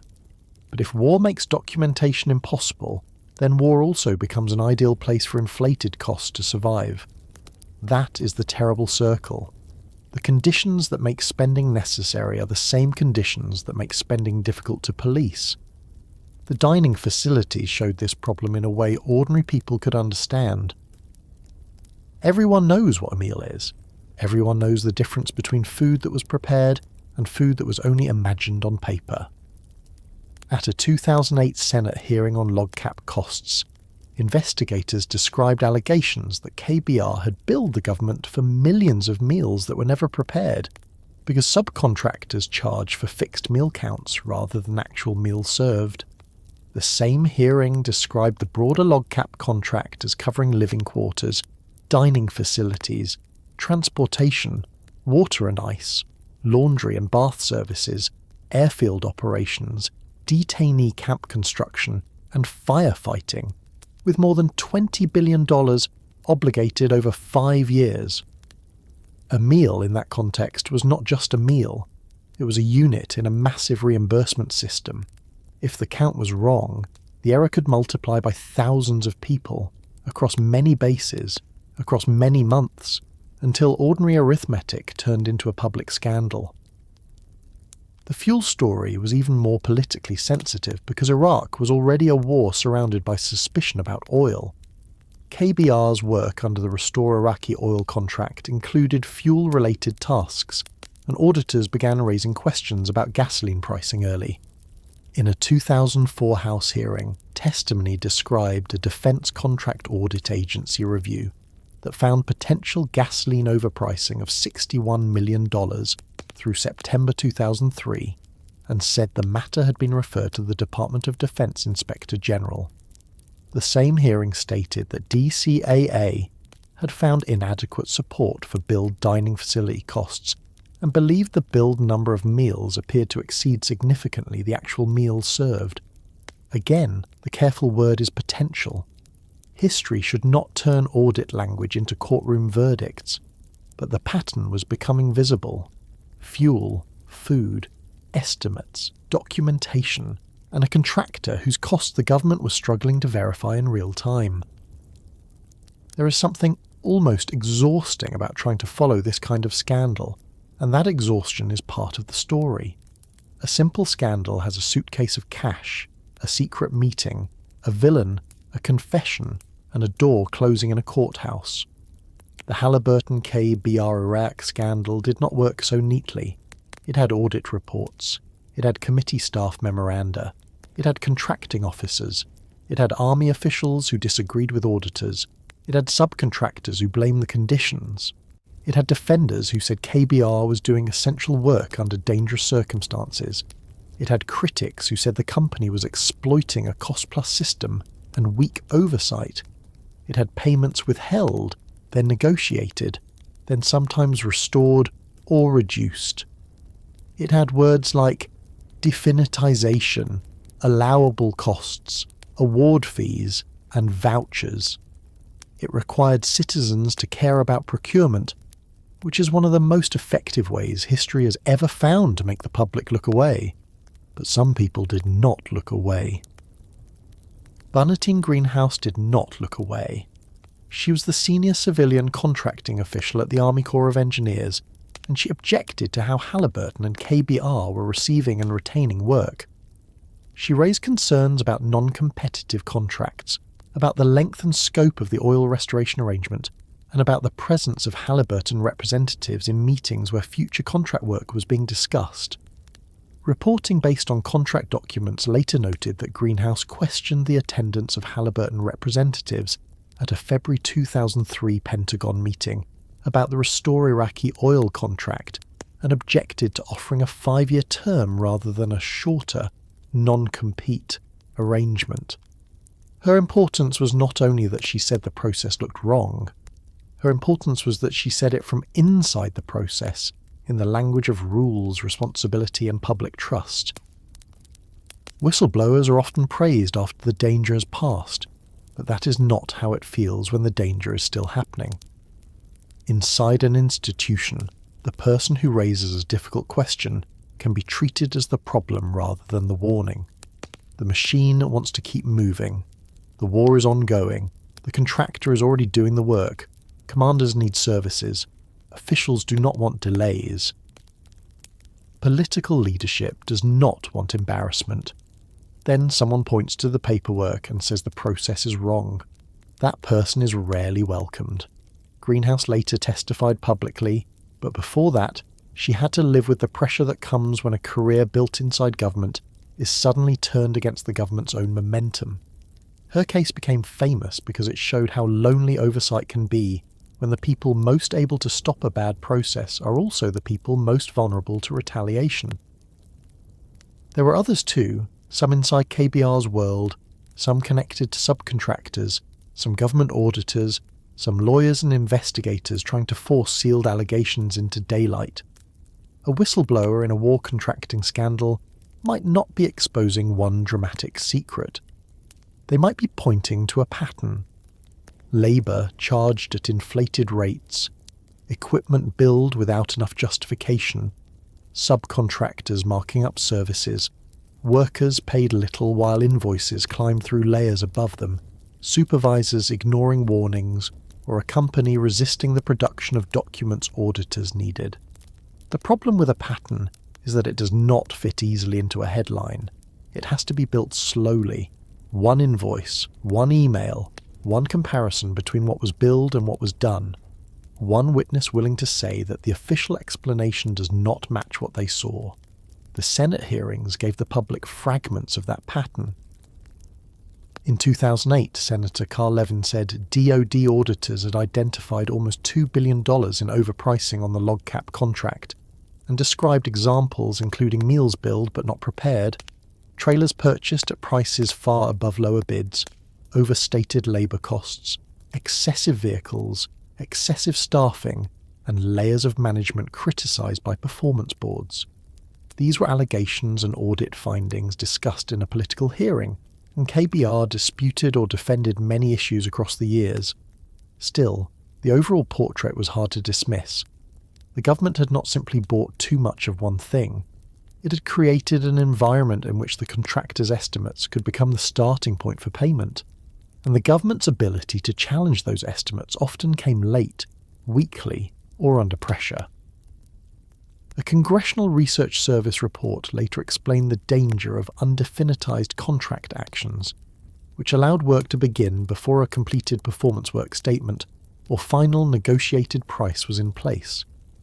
CRS noted that while such arrangements could let work start sooner, DCAA audits found they gave KBR a significant cost advantage because officials were more willing to rely on KBR's cost estimates, some of which were later found to be greatly inflated, and those estimates became baselines for billing. That may be the cleanest explanation of the entire waste problem. Once the contractor's estimate becomes the baseline, the government is no longer only deciding what something is worth. It is negotiating from a number the contractor helped define. In an emergency, that number can harden quickly. By the time auditors challenge it, the work is underway or finished, and the pressure to settle is intense. This is why overcharging in Iraq was not always as simple as someone adding false numbers to a bill. Sometimes the overcharge began earlier, in the estimate. If the estimate was too high, and the government accepted it as the starting point, then the system could produce excessive payment without a single cartoonish act of deception. The contractor could say the estimate reflected uncertainty. The government could say it needed the work. The auditors could say the cost was unreasonable. The final settlement could land somewhere in between, leaving the public with the feeling that something had gone wrong but no clean moral sentence to attach to it. This is one of the reasons these scandals are so frustrating. Waste can be real even when accountability is partial. A taxpayer can lose money without anyone going to prison. A system can fail without offering the satisfaction of a single villain. And then there was the problem of award fees. In theory, award fees are supposed to reward good performance. In practice, they require the government to judge performance honestly and withhold rewards when performance falls short. But in wartime, customer satisfaction often meant commanders were happy that services kept running. If a dining facility was open, if water was delivered, if housing existed, if the base functioned, the contractor could be seen as responsive even if the costs were high. That creates a dangerous split. The soldier and commander judge the service by whether it works. The auditor judges the service by whether the cost is justified. Both perspectives matter. But when the war is ongoing, the perspective of immediate function tends to win. Nobody wants to be the official who slows food service because invoices are messy. This does not mean the government never pushed back. GAO reported that DoD contracting officials did take action on some DCAA findings and negotiated contract cost reductions of $386 million on questioned costs, while hundreds of millions remained in process as of July 2006. That figure is important because it shows the audit process was not meaningless. Money was challenged, some costs were reduced, but it also shows how large the problem had become before correction happened. Recovering or reducing costs after the fact is not the same as preventing the problem in the first place. Once money has moved, once contracts have expanded, once services have become essential, the government is often negotiating from a weaker position than it would have had at the beginning. The water allegations show how the scandal was not only about dollars. At the same 2008 hearing, Senator Levin referenced an internal Halliburton report concerning non-potable water at Al Ramadi, saying troops had been exposed to potentially harmful water used for showering and other purposes, and reading language that described the incident as a near miss with potentially severe consequences. Whether one focuses on cost or safety, the issue is the same at its core. When a private contractor becomes responsible for basic life support systems in a war zone, failures are not abstract. They touch bodies, they touch health, they touch trust. A bad invoice can waste money. Bad water can make people sick. Both flow from a system that must be watched closely if it is going to be outsourced at all. KBR and Halliburton repeatedly denied wrongdoing in many controversies and argued that they performed difficult work under dangerous conditions at the direction of the US government. That defense cannot simply be brushed aside. Iraq was not normal. Costs were higher because risk was higher. A contractor operating in a war zone had to deal with attacks, supply delays, shifting military requirements, damaged infrastructure, and a country where ordinary business assumptions often collapsed. Many employees and subcontractor workers performed hard jobs under real danger. Some died. The services provided were not imaginary. Soldiers did eat, shower, sleep, receive supplies, use generators, and move through bases that could not have functioned without extensive contractor support.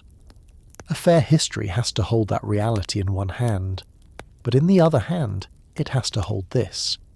Danger does not cancel accountability. Difficulty does not erase the need for receipts. A war zone is not a moral exemption. If anything, the combination of danger, urgency, and public money should create more scrutiny, not less, because that is exactly the environment where waste can grow fastest. When normal competition is weakened, when contracts are broad, when task orders are undefinitized, when the contractor's estimate becomes the baseline, when oversight staff are too few, when subcontractors multiply, and when the mission is wrapped in patriotism, the conditions are perfect for money to move without enough resistance. The paper trail nobody wanted to read was not hidden because every page was secret. Much of it was hidden because it was boring, technical and scattered. It sat in audit reports, hearing transcripts, contract files, inspector general reviews, internal memos and legal complaints. To follow it, you had to resist the temptation to look only for the cinematic moment. You had to care about a meal count. You had to care about whether a trailer price was reasonable. You had to care about whether a contractor provided documentation on time. You had to care about whether the government had an independent cost estimate, or simply accepted what the contractor proposed. You had to care about whether a task order had been definitized. Almost nobody enters public life dreaming of defending the taxpayer through the careful reading of procurement files. But in Iraq, that was where the moral work was. This is one of the overlooked lessons of the Halliburton scandal. Democracy depends on boring people doing boring work honestly. Auditors, inspectors, contracting officers, staff investigators, accountants, lawyers, clerks. People willing to say that a missing document matters. People willing to say that a price is too high even when the contractor is powerful. People willing to say that the troops deserve support and taxpayers deserve accountability at the same time. In Iraq, some of those people did speak. Some were ignored. Some were overruled. Some saw their findings negotiated down. Some became whistleblowers. Some kept writing reports that most of the country never read. By the time the public understood even part of the paper trail, the Iraq War had already moved into another phase.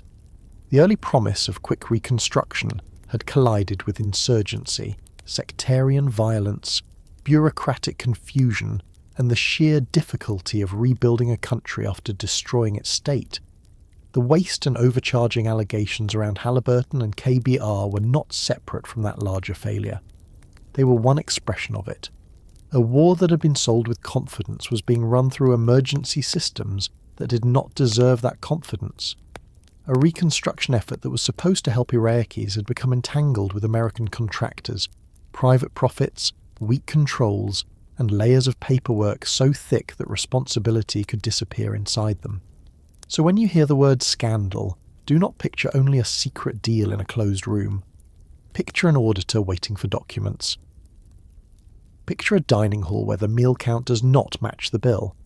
Picture a fuel purchase routed through arrangements no ordinary person could easily understand. Picture Bunatine Greenhouse warning that the process was wrong and learning what it costs to say so. Picture a Senate hearing where numbers too large to feel human are read into the record. Picture a contractor saying the war made everything more expensive, and an auditor saying that may be true, but show me the proof. Picture the proof arriving late, incomplete, or not at all. That is where the Iraq War turned into big business in its most frustrating form. Not in one obvious act of theft, but in a system where the money moved first, the questions came later, and the answers never quite caught up before the next contract, the next task order, and the next promise of reconstruction were already waiting.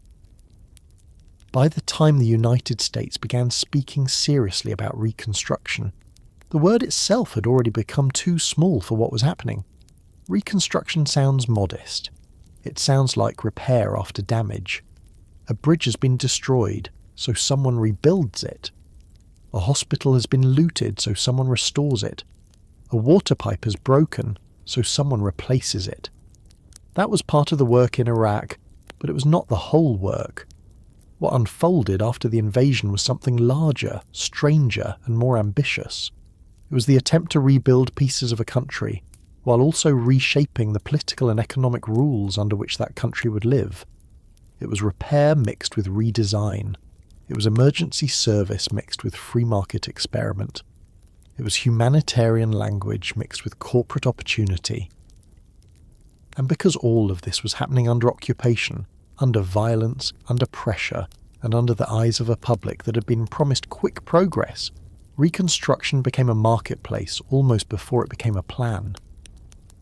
The United States spent about $60 billion in taxpayer money on Iraq reconstruction and recovery efforts over the 9-year rebuilding program, according to the final report of the Special Inspector General for Iraq Reconstruction. That money did not move into one clean project called Rebuilding Iraq. It moved into training police and army units, building electrical systems, repairing oil infrastructure, improving water and sanitation, supporting governance programs, funding rule of law initiatives, constructing facilities, hiring advisors, paying contractors, hiring private security, and trying to make state institutions function in a country whose existing state had just been broken apart. Sigya later described the Iraq rebuilding effort as the second largest stabilization and reconstruction operation in US history after Afghanistan, and concluded that it produced many hard lessons about planning, oversight, contracting, and sustainability. The first mistake was believing that money itself could create order. Money can buy materials, it can hire people, it can fund a contract, it can build a visible object if the conditions allow it. But money cannot by itself create legitimacy, security, trust, local capacity, honest administration, or a shared political settlement. Those things were exactly what Iraq lacked after the invasion. The old regime had fallen, ministries had been looted, the army had been dissolved, public employees were uncertain about their jobs, security collapsed in many places, armed groups began to grow, criminal networks expanded, basic services were unreliable. And into that unstable environment came a flood of reconstruction money, much of it moving through American agencies and private contractors who often had too little local knowledge, too little security, and too little time to understand the systems they were trying to repair. This is where the marketplace begins. A market needs buyers, sellers, goods, and rules. In Iraq, the buyer was often the United States government or an American agency administering funds. The sellers were large contractors, subcontractors, consultants, security firms, engineering companies, logistics providers, local vendors, and political middlemen. The goods were not just concrete. Pipes, transformers, generators, vehicles, training programs, computers, and office furniture. The goods were also access, speed, familiarity with American procurement, ability to operate in a hostile environment, and the appearance of competence. The rules were written partly in Washington, partly in Baghdad's Green Zone, partly through the Coalition Provisional Authority, and partly through emergency arrangements that changed as the occupation stumbled from one problem to the next. The Coalition Provisional Authority, or CPA, sat at the centre of the early Reconstruction world.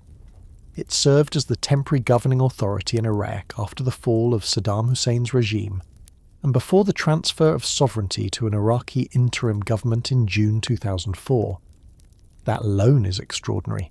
A foreign occupation authority was not merely repairing roads, it was issuing orders, managing ministries, controlling budgets, and attempting to direct the reconstruction of a country of more than 20 million people. The United States Institute of Peace later described how CPA Order 39, issued in September 2003, reversed long-standing Iraqi law by allowing full foreign ownership in most sectors of Iraq's economy, except oil, and generated intense controversy because many Iraqis saw it as evidence of an occupation remaking their country for outsiders. That order matters because it shows how Reconstruction could slide into economic transformation. CPA Order 39 said it was intended to attract new foreign investment and replaced existing Iraqi foreign investment law. It allowed foreign investors broad rights, including protections for their property, and the ability to participate in Iraqi business under terms meant to encourage outside capital. To some American officials and free market advocates, this looked like modernization.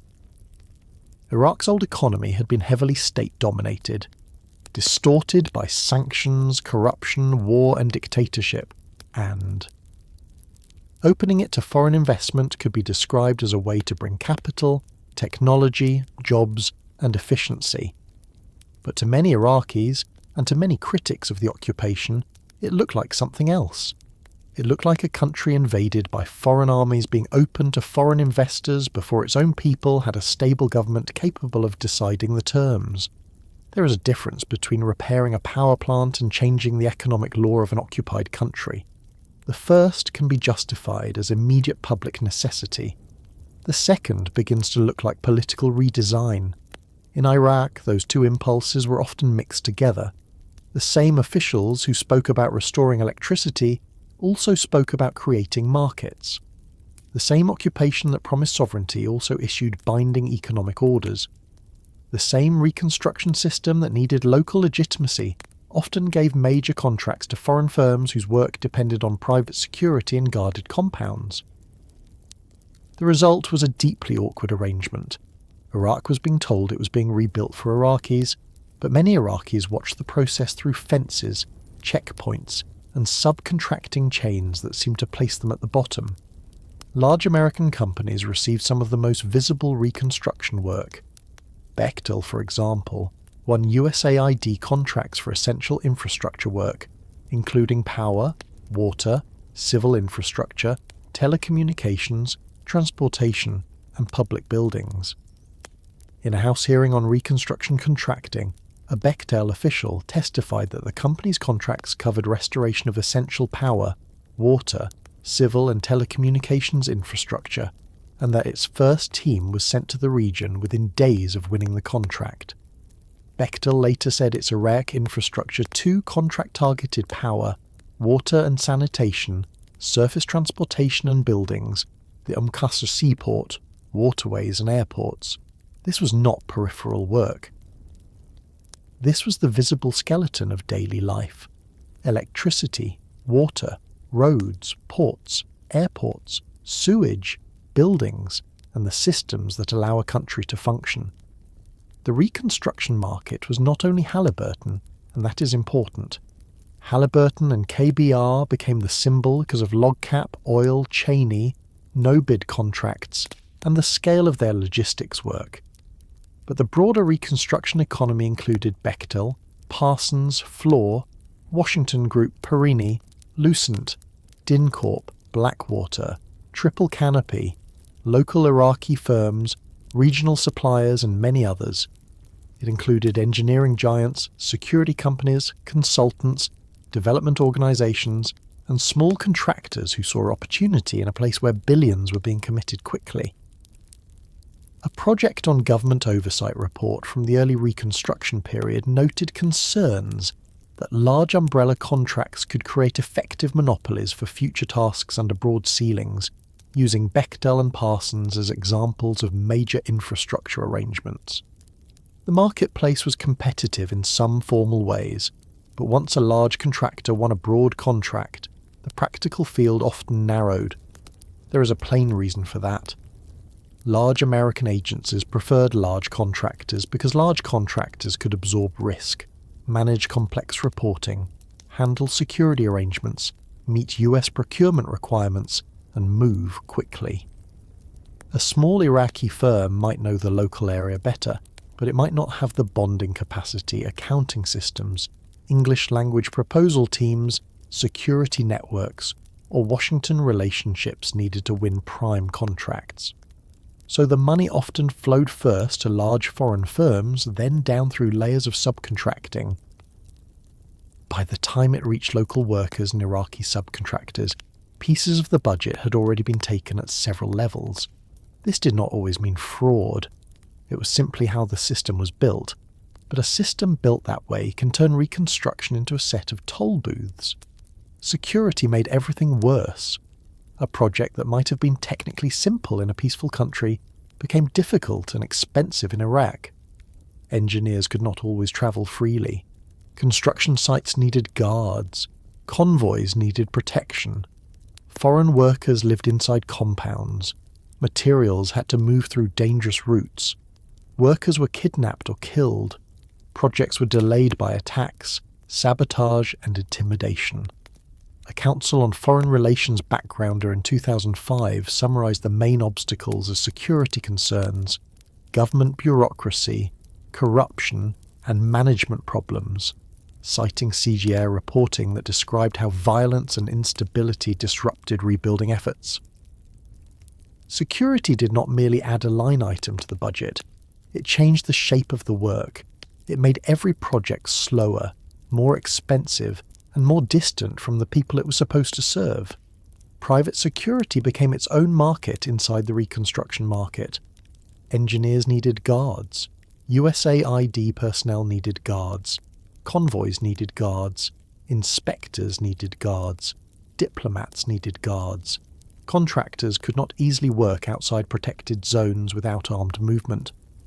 Siger found that the United States had spent at least $6 billion on private security firms for Iraq Reconstruction, and reporting on that audit noted that the true number was likely higher because financial information was missing for many companies. That meant money intended to rebuild Iraq was often being spent first to protect the people hired to rebuild it. $1 for reconstruction could become $1 for security before it ever touched a pipe, a school, a clinic, or an electrical line. This is one of the hardest parts to sit with. The more dangerous Iraq became, the more money had to be spent to operate in Iraq. The more money was spent on protection, the less visible improvement ordinary Iraqis saw. The less improvement they saw, the more anger and mistrust grew. The more anger and mistrust grew, the more dangerous Reconstruction became. It was a loop. Not the only loop, but one of the most damaging. And inside that loop, contractors could say truthfully that costs were rising because the environment was dangerous, while Iraqis could say truthfully that the foreign reconstruction effort was consuming huge sums without delivering enough basic stability in their daily lives. Electricity became the clearest example of promises colliding with reality. Iraqis had lived through sanctions, wars, neglect, corruption, and damaged infrastructure before 2003. The system was already weak. After the invasion, looting, sabotage, fuel shortages, security problems, bad planning, and rising demand made the problem even worse. The United States poured billions into the electricity sector, but increasing supply did not automatically produce reliable power for households. Demand rose as Iraqis bought air conditioners, refrigerators, satellite dishes, and appliances after years of sanctions. Fuel problems limited generation. Transmission and distribution systems remained vulnerable. Sabotage damaged lines. Projects lagged. The result was deeply frustrating. Officials could point to capacity added, while many Iraqis still experienced long blackouts. Reconstruction measured from Washington could look like progress. Reconstruction measured from a Baghdad apartment could look like a fan that still did not turn. Water and sanitation carried the same contradiction. A treatment plant could be built or repaired, but if the local government could not maintain it, if electricity failed, if spare parts were unavailable, if pipes were broken, if trained staff left, or if the project was not properly connected to the existing system, the benefit could fade quickly. Seeger repeatedly emphasized sustainability as a central weakness. Projects were built or transferred without enough assurance that Iraqi ministries had the funds, staff, maintenance plans, or security to keep them operating. Its final report said the US program funded thousands of projects, but faced major problems in planning, executing, and sustaining what was built. That is the great difference between construction and reconstruction. Construction can end when a facility is handed over. Reconstruction only matters if the facility works years later. This is why the word marketplace becomes so useful. A marketplace rewards transactions. Reconstruction requires institutions. The American system became very good at transactions, awarding contracts, obligating funds, moving money, hiring firms, issuing task orders, measuring outputs, holding ceremonies, transferring facilities. But Iraq needed institutions that could operate after the ceremony ended. Ministries needed budgeting capacity. Local governments needed maintenance systems. Police needed legitimacy. Courts needed authority. Engineers needed spare parts. Plant operators needed salaries. Citizens needed to trust that the state could provide services without a foreign contractor standing behind it. Those things could not be bought as easily as generators or concrete. The CPA's early economic reforms added another layer of tension. Supporters believed Iraq needed to escape a corrupt state-run economy and attract foreign capital. Critics argued that the occupation authority was moving too quickly, imposing ideological reforms without democratic consent and prioritizing foreign investment over Iraqi sovereignty. The USIP report on the CPA noted that Order 39 generated intense controversy, and that many Iraqis saw it as evidence of an occupation serving foreign commercial interests rather than Iraqi self-determination. That perception mattered as much as the legal argument. An occupation trying to win legitimacy cannot afford to look as if it is holding a clearance sale on the occupied country's future. And then there was the cash. The early occupation involved extraordinary physical movement of money. Billions in Iraqi funds, including oil revenues and seized assets, were controlled through mechanisms such as the Development Fund for Iraq. The CPA and US authorities used cash payments in an environment where banking systems were weak and quick spending was prioritized. The result was an atmosphere that almost invited abuse. Pallets of cash became one of the enduring images of the Reconstruction era because they made literal what had otherwise been hidden in accounting language. Money was not only being transferred by wire through clean systems, it was being flown in, stacked, distributed, and spent under conditions where tracking could be poor. When people later asked where the money went, the answer was sometimes painfully incomplete.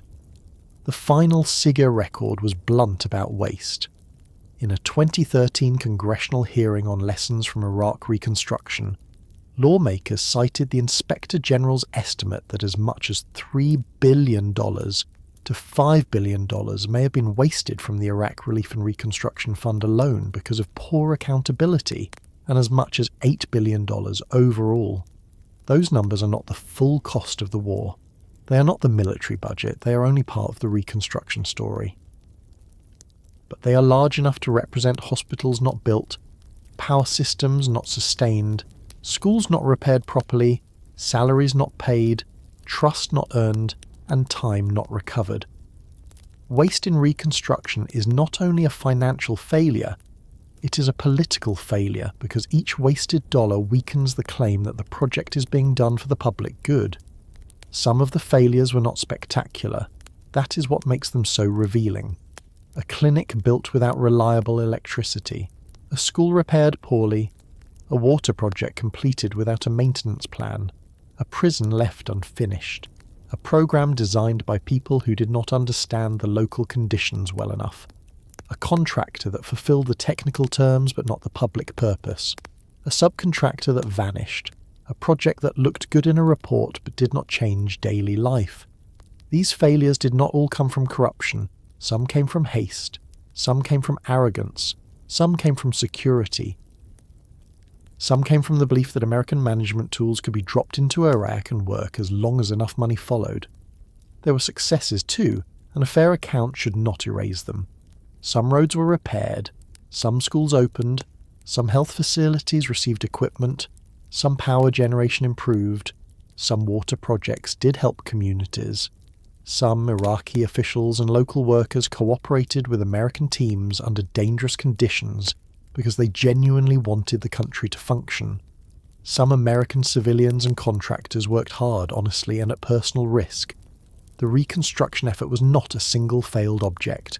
It was a vast, uneven field of projects, some useful, some wasted, some half-useful, some abandoned, some undermined by violence, some undermined by poor planning, and some remembered only by the people who lived near them. But the larger public judgment became harsh because the promises had been so large. Iraq was not merely told it would be repaired, it was told implicitly and explicitly that the invasion would make a better future possible. American officials spoke of democracy, prosperity, modernization, and regional transformation.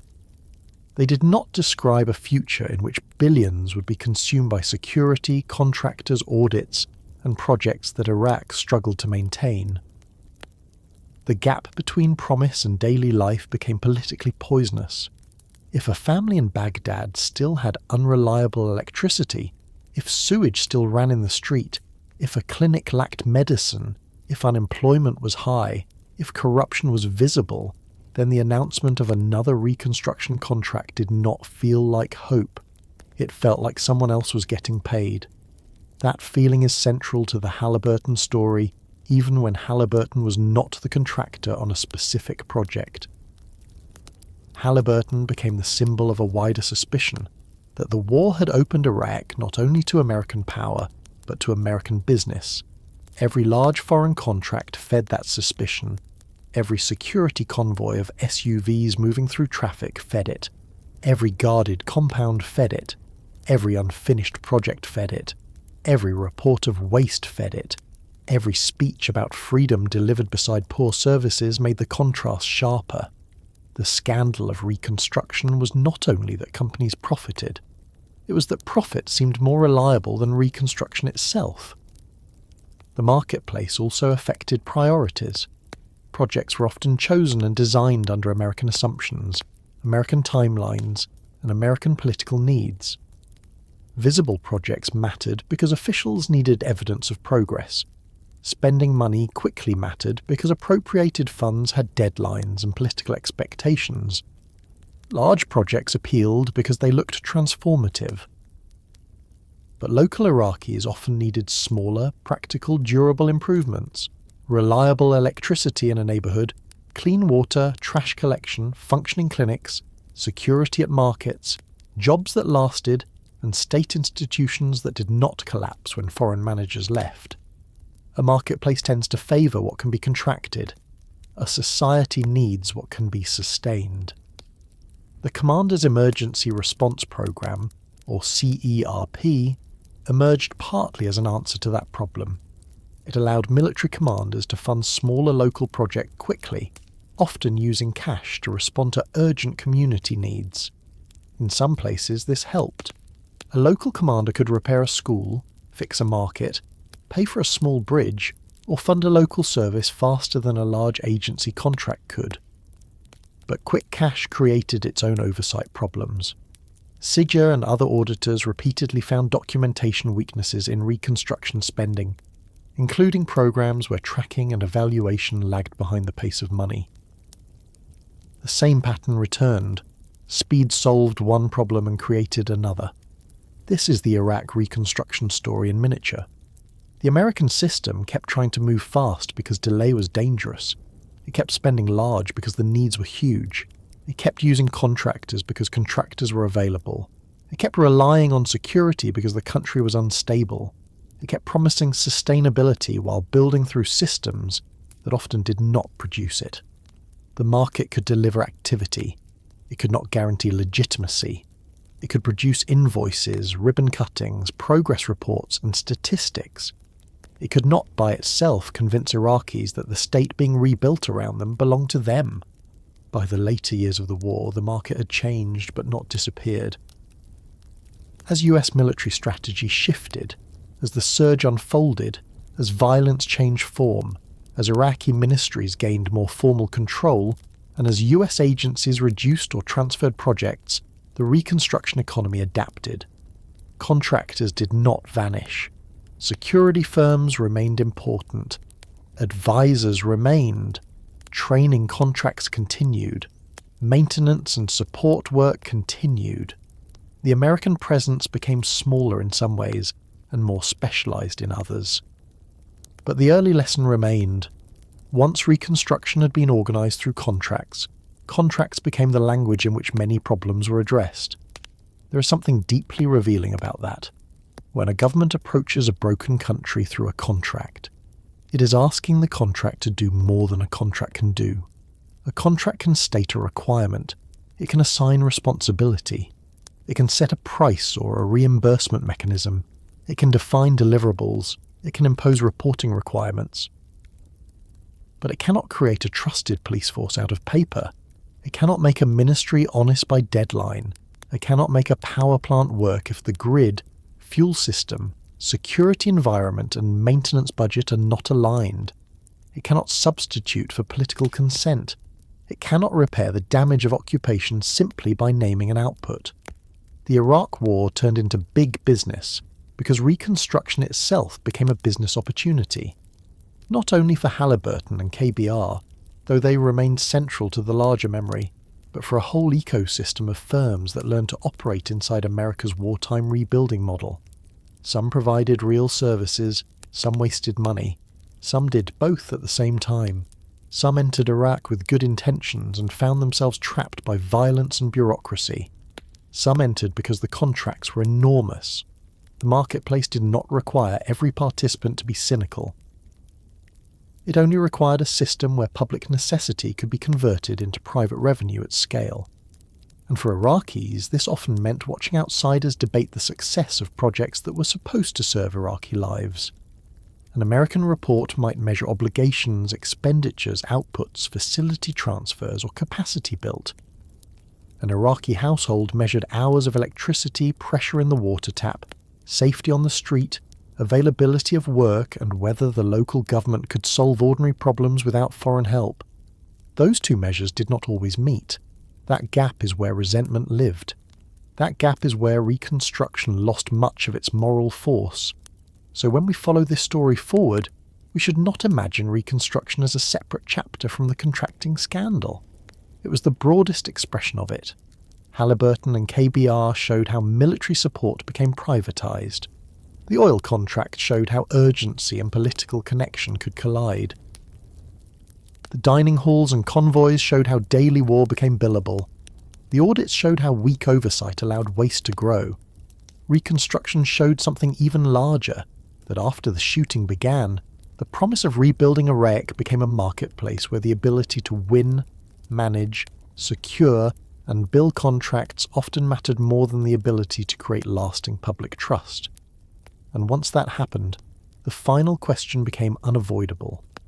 What did America learn from this arrangement, and what did it refuse to learn after the money was spent, the companies were paid, the reports were filed, and Iraq was left to live with the results? The last thing a war leaves behind is not always a crater, or a grave, or a ruined building. Sometimes what it leaves behind is a habit. A government learns it can do something once, under pressure, and then that thing becomes easier to do again. A company learns that danger can become revenue. A military learns that it can depend on contractors for work it once kept closer to itself. Citizens learn the names of a few companies, get angry for a while, and then, as years pass, the details become harder to hold. The Iraq War taught America many things, but one of the most important was also one of the least comfortable. A modern war can become a business system so large and so ordinary that by the time the public notices, the system already feels inevitable. That is the word to sit with for a moment. Inevitable. This is how power often protects itself. It does not always say, "This is good." Sometimes it says, "There was no other way." There was no other way to feed the troops, no other way to restore the oil infrastructure, no other way to build the bases, no other way to move the fuel, no other way to provide security, no other way to reconstruct a country under fire. Some of those claims were partly true. Iraq was dangerous. The US military did need support. Contractors did perform vital work. Many workers did hard jobs under real risk. But the danger of the phrase "no other way" is that it can turn a choice into a law of nature. It can make a political decision sound like gravity. And once something sounds like gravity, people stop asking who designed it, who benefits from it, and who pays when it fails. The Commission on Wartime Contracting in Iraq and Afghanistan later put the problem in language that was direct by government standards. It found that contractors represented more than half of the US presence in the contingency operations in Iraq and Afghanistan at times, and that while they performed vital tasks, poor planning, management and oversight produced massive waste and damaged US objectives. The Commission also concluded that at least $31 billion, and possibly as much as $60 billion, had been lost to contract waste and fraud in Iraq and Afghanistan. Those numbers are so large that they can almost become meaningless. So bring them down to something smaller. Think of one school that was not built well, one clinic that could not function, one power project that did not last, one convoy paid for at inflated cost, one dining facility with disputed meal counts, one inspector asking for documents that never fully answered the question. Then multiply that small failure across years, across agencies, across countries, across a war system that was never as controlled as its language made it sound. The lesson was not that all contractors were bad. That would be too easy, and it would be false. The lesson was that when a country chooses to fight a war through private systems, it must understand that it is not only buying services, it is changing the structure of accountability. A soldier answers through a military chain of command. A contractor answers through a contract. Those two systems can work together, but they are not the same. The military thinks in terms of mission, command, risk, and force protection. The company thinks in terms of performance obligations, costs, fees, liability, staffing, subcontractors, and profit. There is overlap, but there is also tension. And in Iraq, that tension was everywhere. The contractor might be essential to the mission, but the contractor was not the mission. The company could support the troops and still make money from the war. It could perform real work and still benefit from weak oversight. It could be necessary and still be too powerful. That is a difficult combination for the public to process.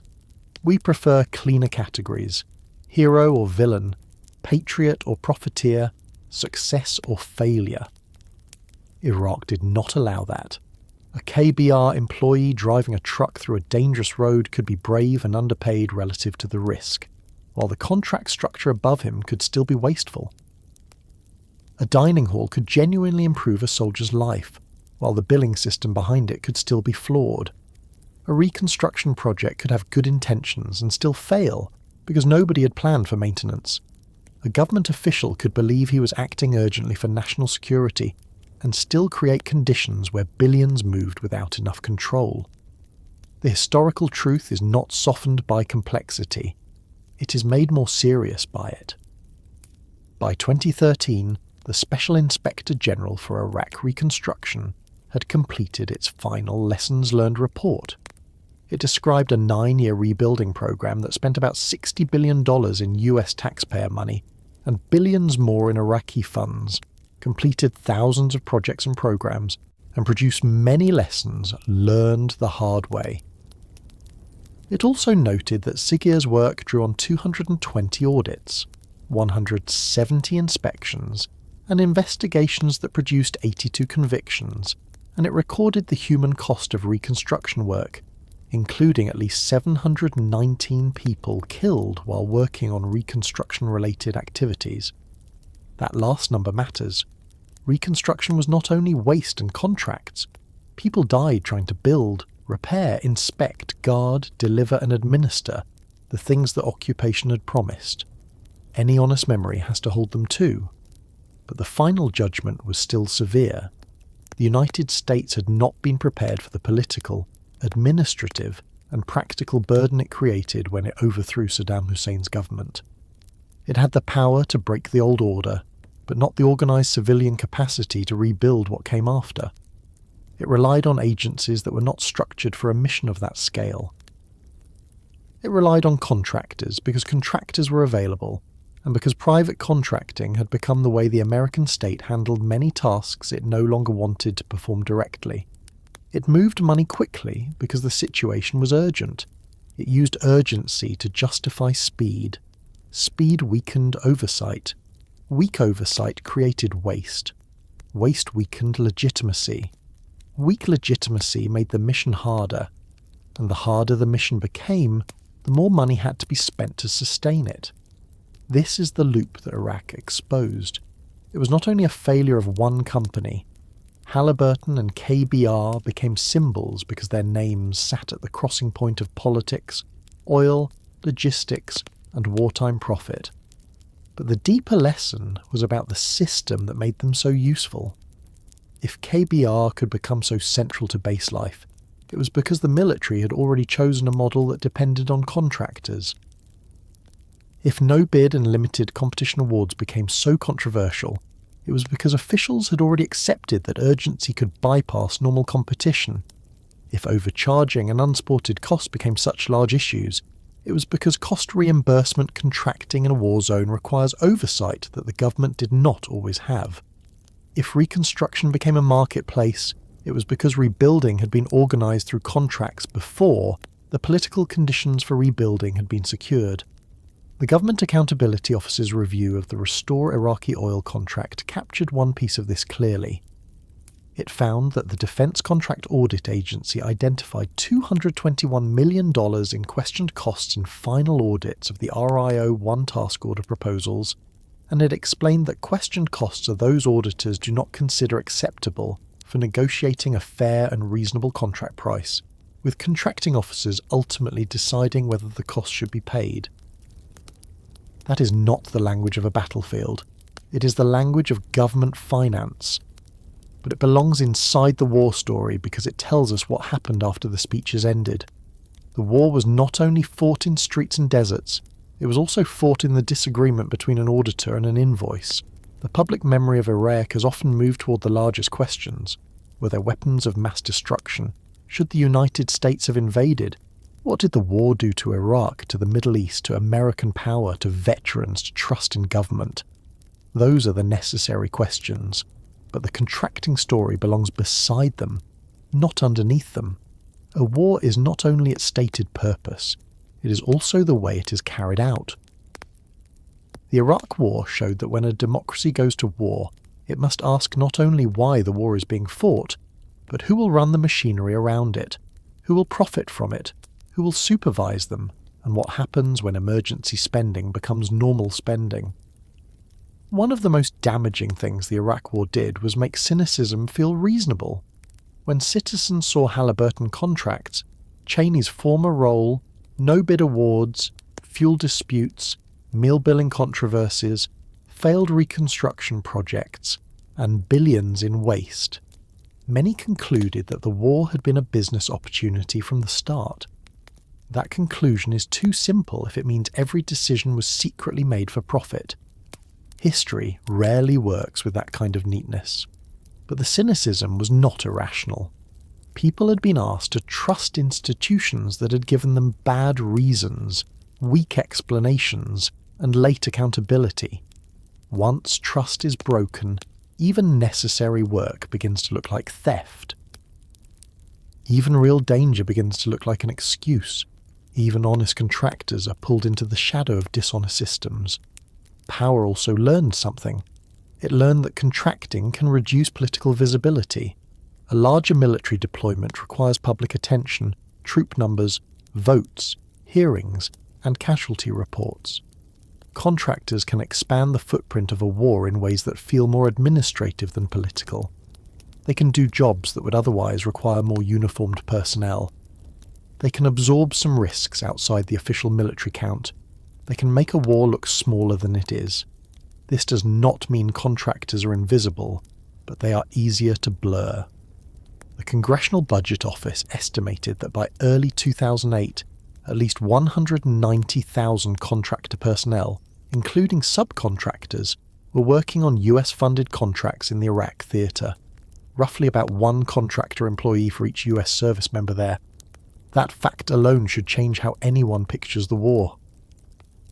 It was not only an army deployed abroad, it was an army accompanied by a private workforce of comparable scale. Memory did not know what to do with that workforce. Soldiers came home into the complicated public rituals of service, trauma, pride, neglect, disability claims, ceremonies, and political debate. Contractors came home differently, if they came home. Some made money, some were injured, some were killed. Some were forgotten because the country did not have a clear category for them. Third country nationals especially often vanished from American memory almost completely. They had cooked, cleaned, hauled, repaired, and served inside the war, but their place in the story was small because they did not fit the national myth. They were neither American soldiers nor Iraqi civilians. They were workers in a war economy, and war economies have always been good at using people without remembering them. The same happened to Iraqis, but on a much larger and more painful scale. American debates about Halliburton often centered on American taxpayers, American politics, and American corruption. Those were legitimate concerns. But Iraqis lived with the consequences of reconstruction as a daily fact. They lived with unreliable services, unfinished or unsustainable projects, corruption, sectarian violence, unemployment, displacement, and the deep humiliation of seeing foreign companies and foreign security convoys move through their country while their own institutions struggled. To an Iraqi family waiting for electricity, the distinction between a poorly managed contract and a failed political project may not have mattered much. What mattered was the fan that did not turn, the water that did not run cleanly, the job that did not appear, the checkpoint that made an ordinary trip feel dangerous, the sense that enormous sums had passed through Iraq without settling into ordinary Iraqi life. That is one reason the story cannot end with the word waste. Waste sounds financial. Iraq was also a story of opportunity wasted in a wider sense. The United States had money, technical capacity, military power, global reach, and many people inside the system who worked sincerely. Yet those strengths could not overcome flawed assumptions, weak planning, ideological confidence, insufficient oversight, and a tendency to treat contracting as a substitute for statecraft. A power plant is not a political settlement. A police training contract is not legitimacy. A private security convoy is not public safety. A cost-plus contract is not strategy. The Iraq War showed what happens when tools are asked to perform the work of wisdom. There were reforms after Iraq. There were reports, commissions, hearings, updated guidance, attempts to improve contingency contracting, greater awareness of oversight needs, and changes in how some contracts were competed. The Commission on Wartime Contracting's archive includes reports focused on correcting over-reliance on contractors, contractor business systems, sustainability of projects, transition planning, And controlling costs and reducing risks, that matters. Institutions did respond in some ways. People did try to learn. But a lesson is not fully learned because it is printed in a report. A lesson is learned when the next crisis arrives and the old excuses no longer work. The problem is that emergencies are very good at making old excuses sound new. This is why Iraq remains useful to remember, even when the country would rather move on. The specific names may fade, the details of LogCap and Rio 1 may blur, the hearings may sit unread in archives, but the pattern can return anywhere a government combines fear, speed, public money, weak oversight, private contractors, and large political promises. The setting may change, the words may change, the contracts may have different names, the companies may be different, but the question remains the same. Who is allowed to turn public crisis into private revenue, and who is strong enough to say no when the invoice arrives? There is also a quieter lesson about attention. The public is drawn to dramatic moments because dramatic moments are easier to remember. The opening blast, the statue falling, the presidential speech, the scandal headline. But the life of power often happens in duller places. A contract clause, a task order, a waiver of competition, a staffing shortage in an audit office, a decision to approve payment because the paperwork is messy, but the mission cannot wait, a reconstruction project accepted even though nobody is sure who will maintain it. These are not images that hold the mind naturally. They have to be held deliberately. Democracy requires that kind of deliberate attention, especially when the subject is boring and expensive. Halliburton's name survived because it gave the public a handle. It made a sprawling system easier to criticize. That can be useful, but it can also be limiting. If the memory of Iraq's wartime business becomes only Halliburton was bad, then the deeper system escapes. The more durable lesson is that the American state had built a way of war in which companies like Halliburton and KBR could become indispensable. Once a contractor is indispensable, accountability becomes harder. Once accountability becomes harder, waste becomes more likely. Once waste becomes visible, public trust declines. Once public trust declines, the government's ability to ask for sacrifice declines with it. And sacrifice is the word that business language tends to hide. Soldiers sacrificed, families sacrificed, Iraqis sacrificed beyond any American accounting. Contractor workers sacrificed too, often without the recognition given to uniformed service. Taxpayers paid. Future generations inherited debt, consequences, and instability. But corporations did not sacrifice in the same way. They took risk. Yes. They sent employees into danger. Yes. They performed work. Yes. But their purpose was still to be paid. That is not a moral insult. It is simply what corporations are designed to do. The mistake is pretending that corporate purpose and public purpose naturally align in a war just because both are operating under the same flag. A country that forgets that distinction becomes vulnerable to a comforting story. The story says that private industry is always more efficient, that emergency contracting is only practical, that oversight can come later, that profit is a sign of competence, that anyone questioning the bill is undermining the mission. Iraq showed the danger of that story. Private companies can be efficient, but they can also be wasteful. Emergency contracting can be necessary, but it can also open doors that should have been guarded. Profit can accompany competence, but it can also accompany dependency. Oversight is not opposition to the troops. It is one way of respecting them, because soldiers should not be used as human shields for bad contracts. When the final reports were written, when the inspectors summarised the lessons, when the commissions closed, when KBR had separated from Halliburton, when Cheney had left office, when many Americans had turned their attention elsewhere, Iraq still remained. That is the part memory often avoids. The war did not end neatly when American attention moved away. Iraq continued living with damaged institutions, political instability, corruption, violence, and the consequences of decisions made by outsiders and insiders alike. The contracts ended or changed. The companies moved on, executives retired, officials wrote memoirs, auditors archived their findings. But the country where all this happened did not become an archive. It remained a place where people had to wake up the next morning and live inside the aftermath. So what did the Iraq War teach America about profit, power and memory? It taught that profit follows power closely when public money is released under fear. It taught that private companies can become so necessary to public missions that criticizing them begins to feel impossible until it is too late. It taught that a war sold through simple language will be run through complicated systems. It taught that weak planning cannot be fixed by large checks. It taught that reconstruction is not the same as contracting. It taught that oversight delayed is often accountability diminished. It taught that citizens must learn to care about the boring documents because the boring documents are where the money goes.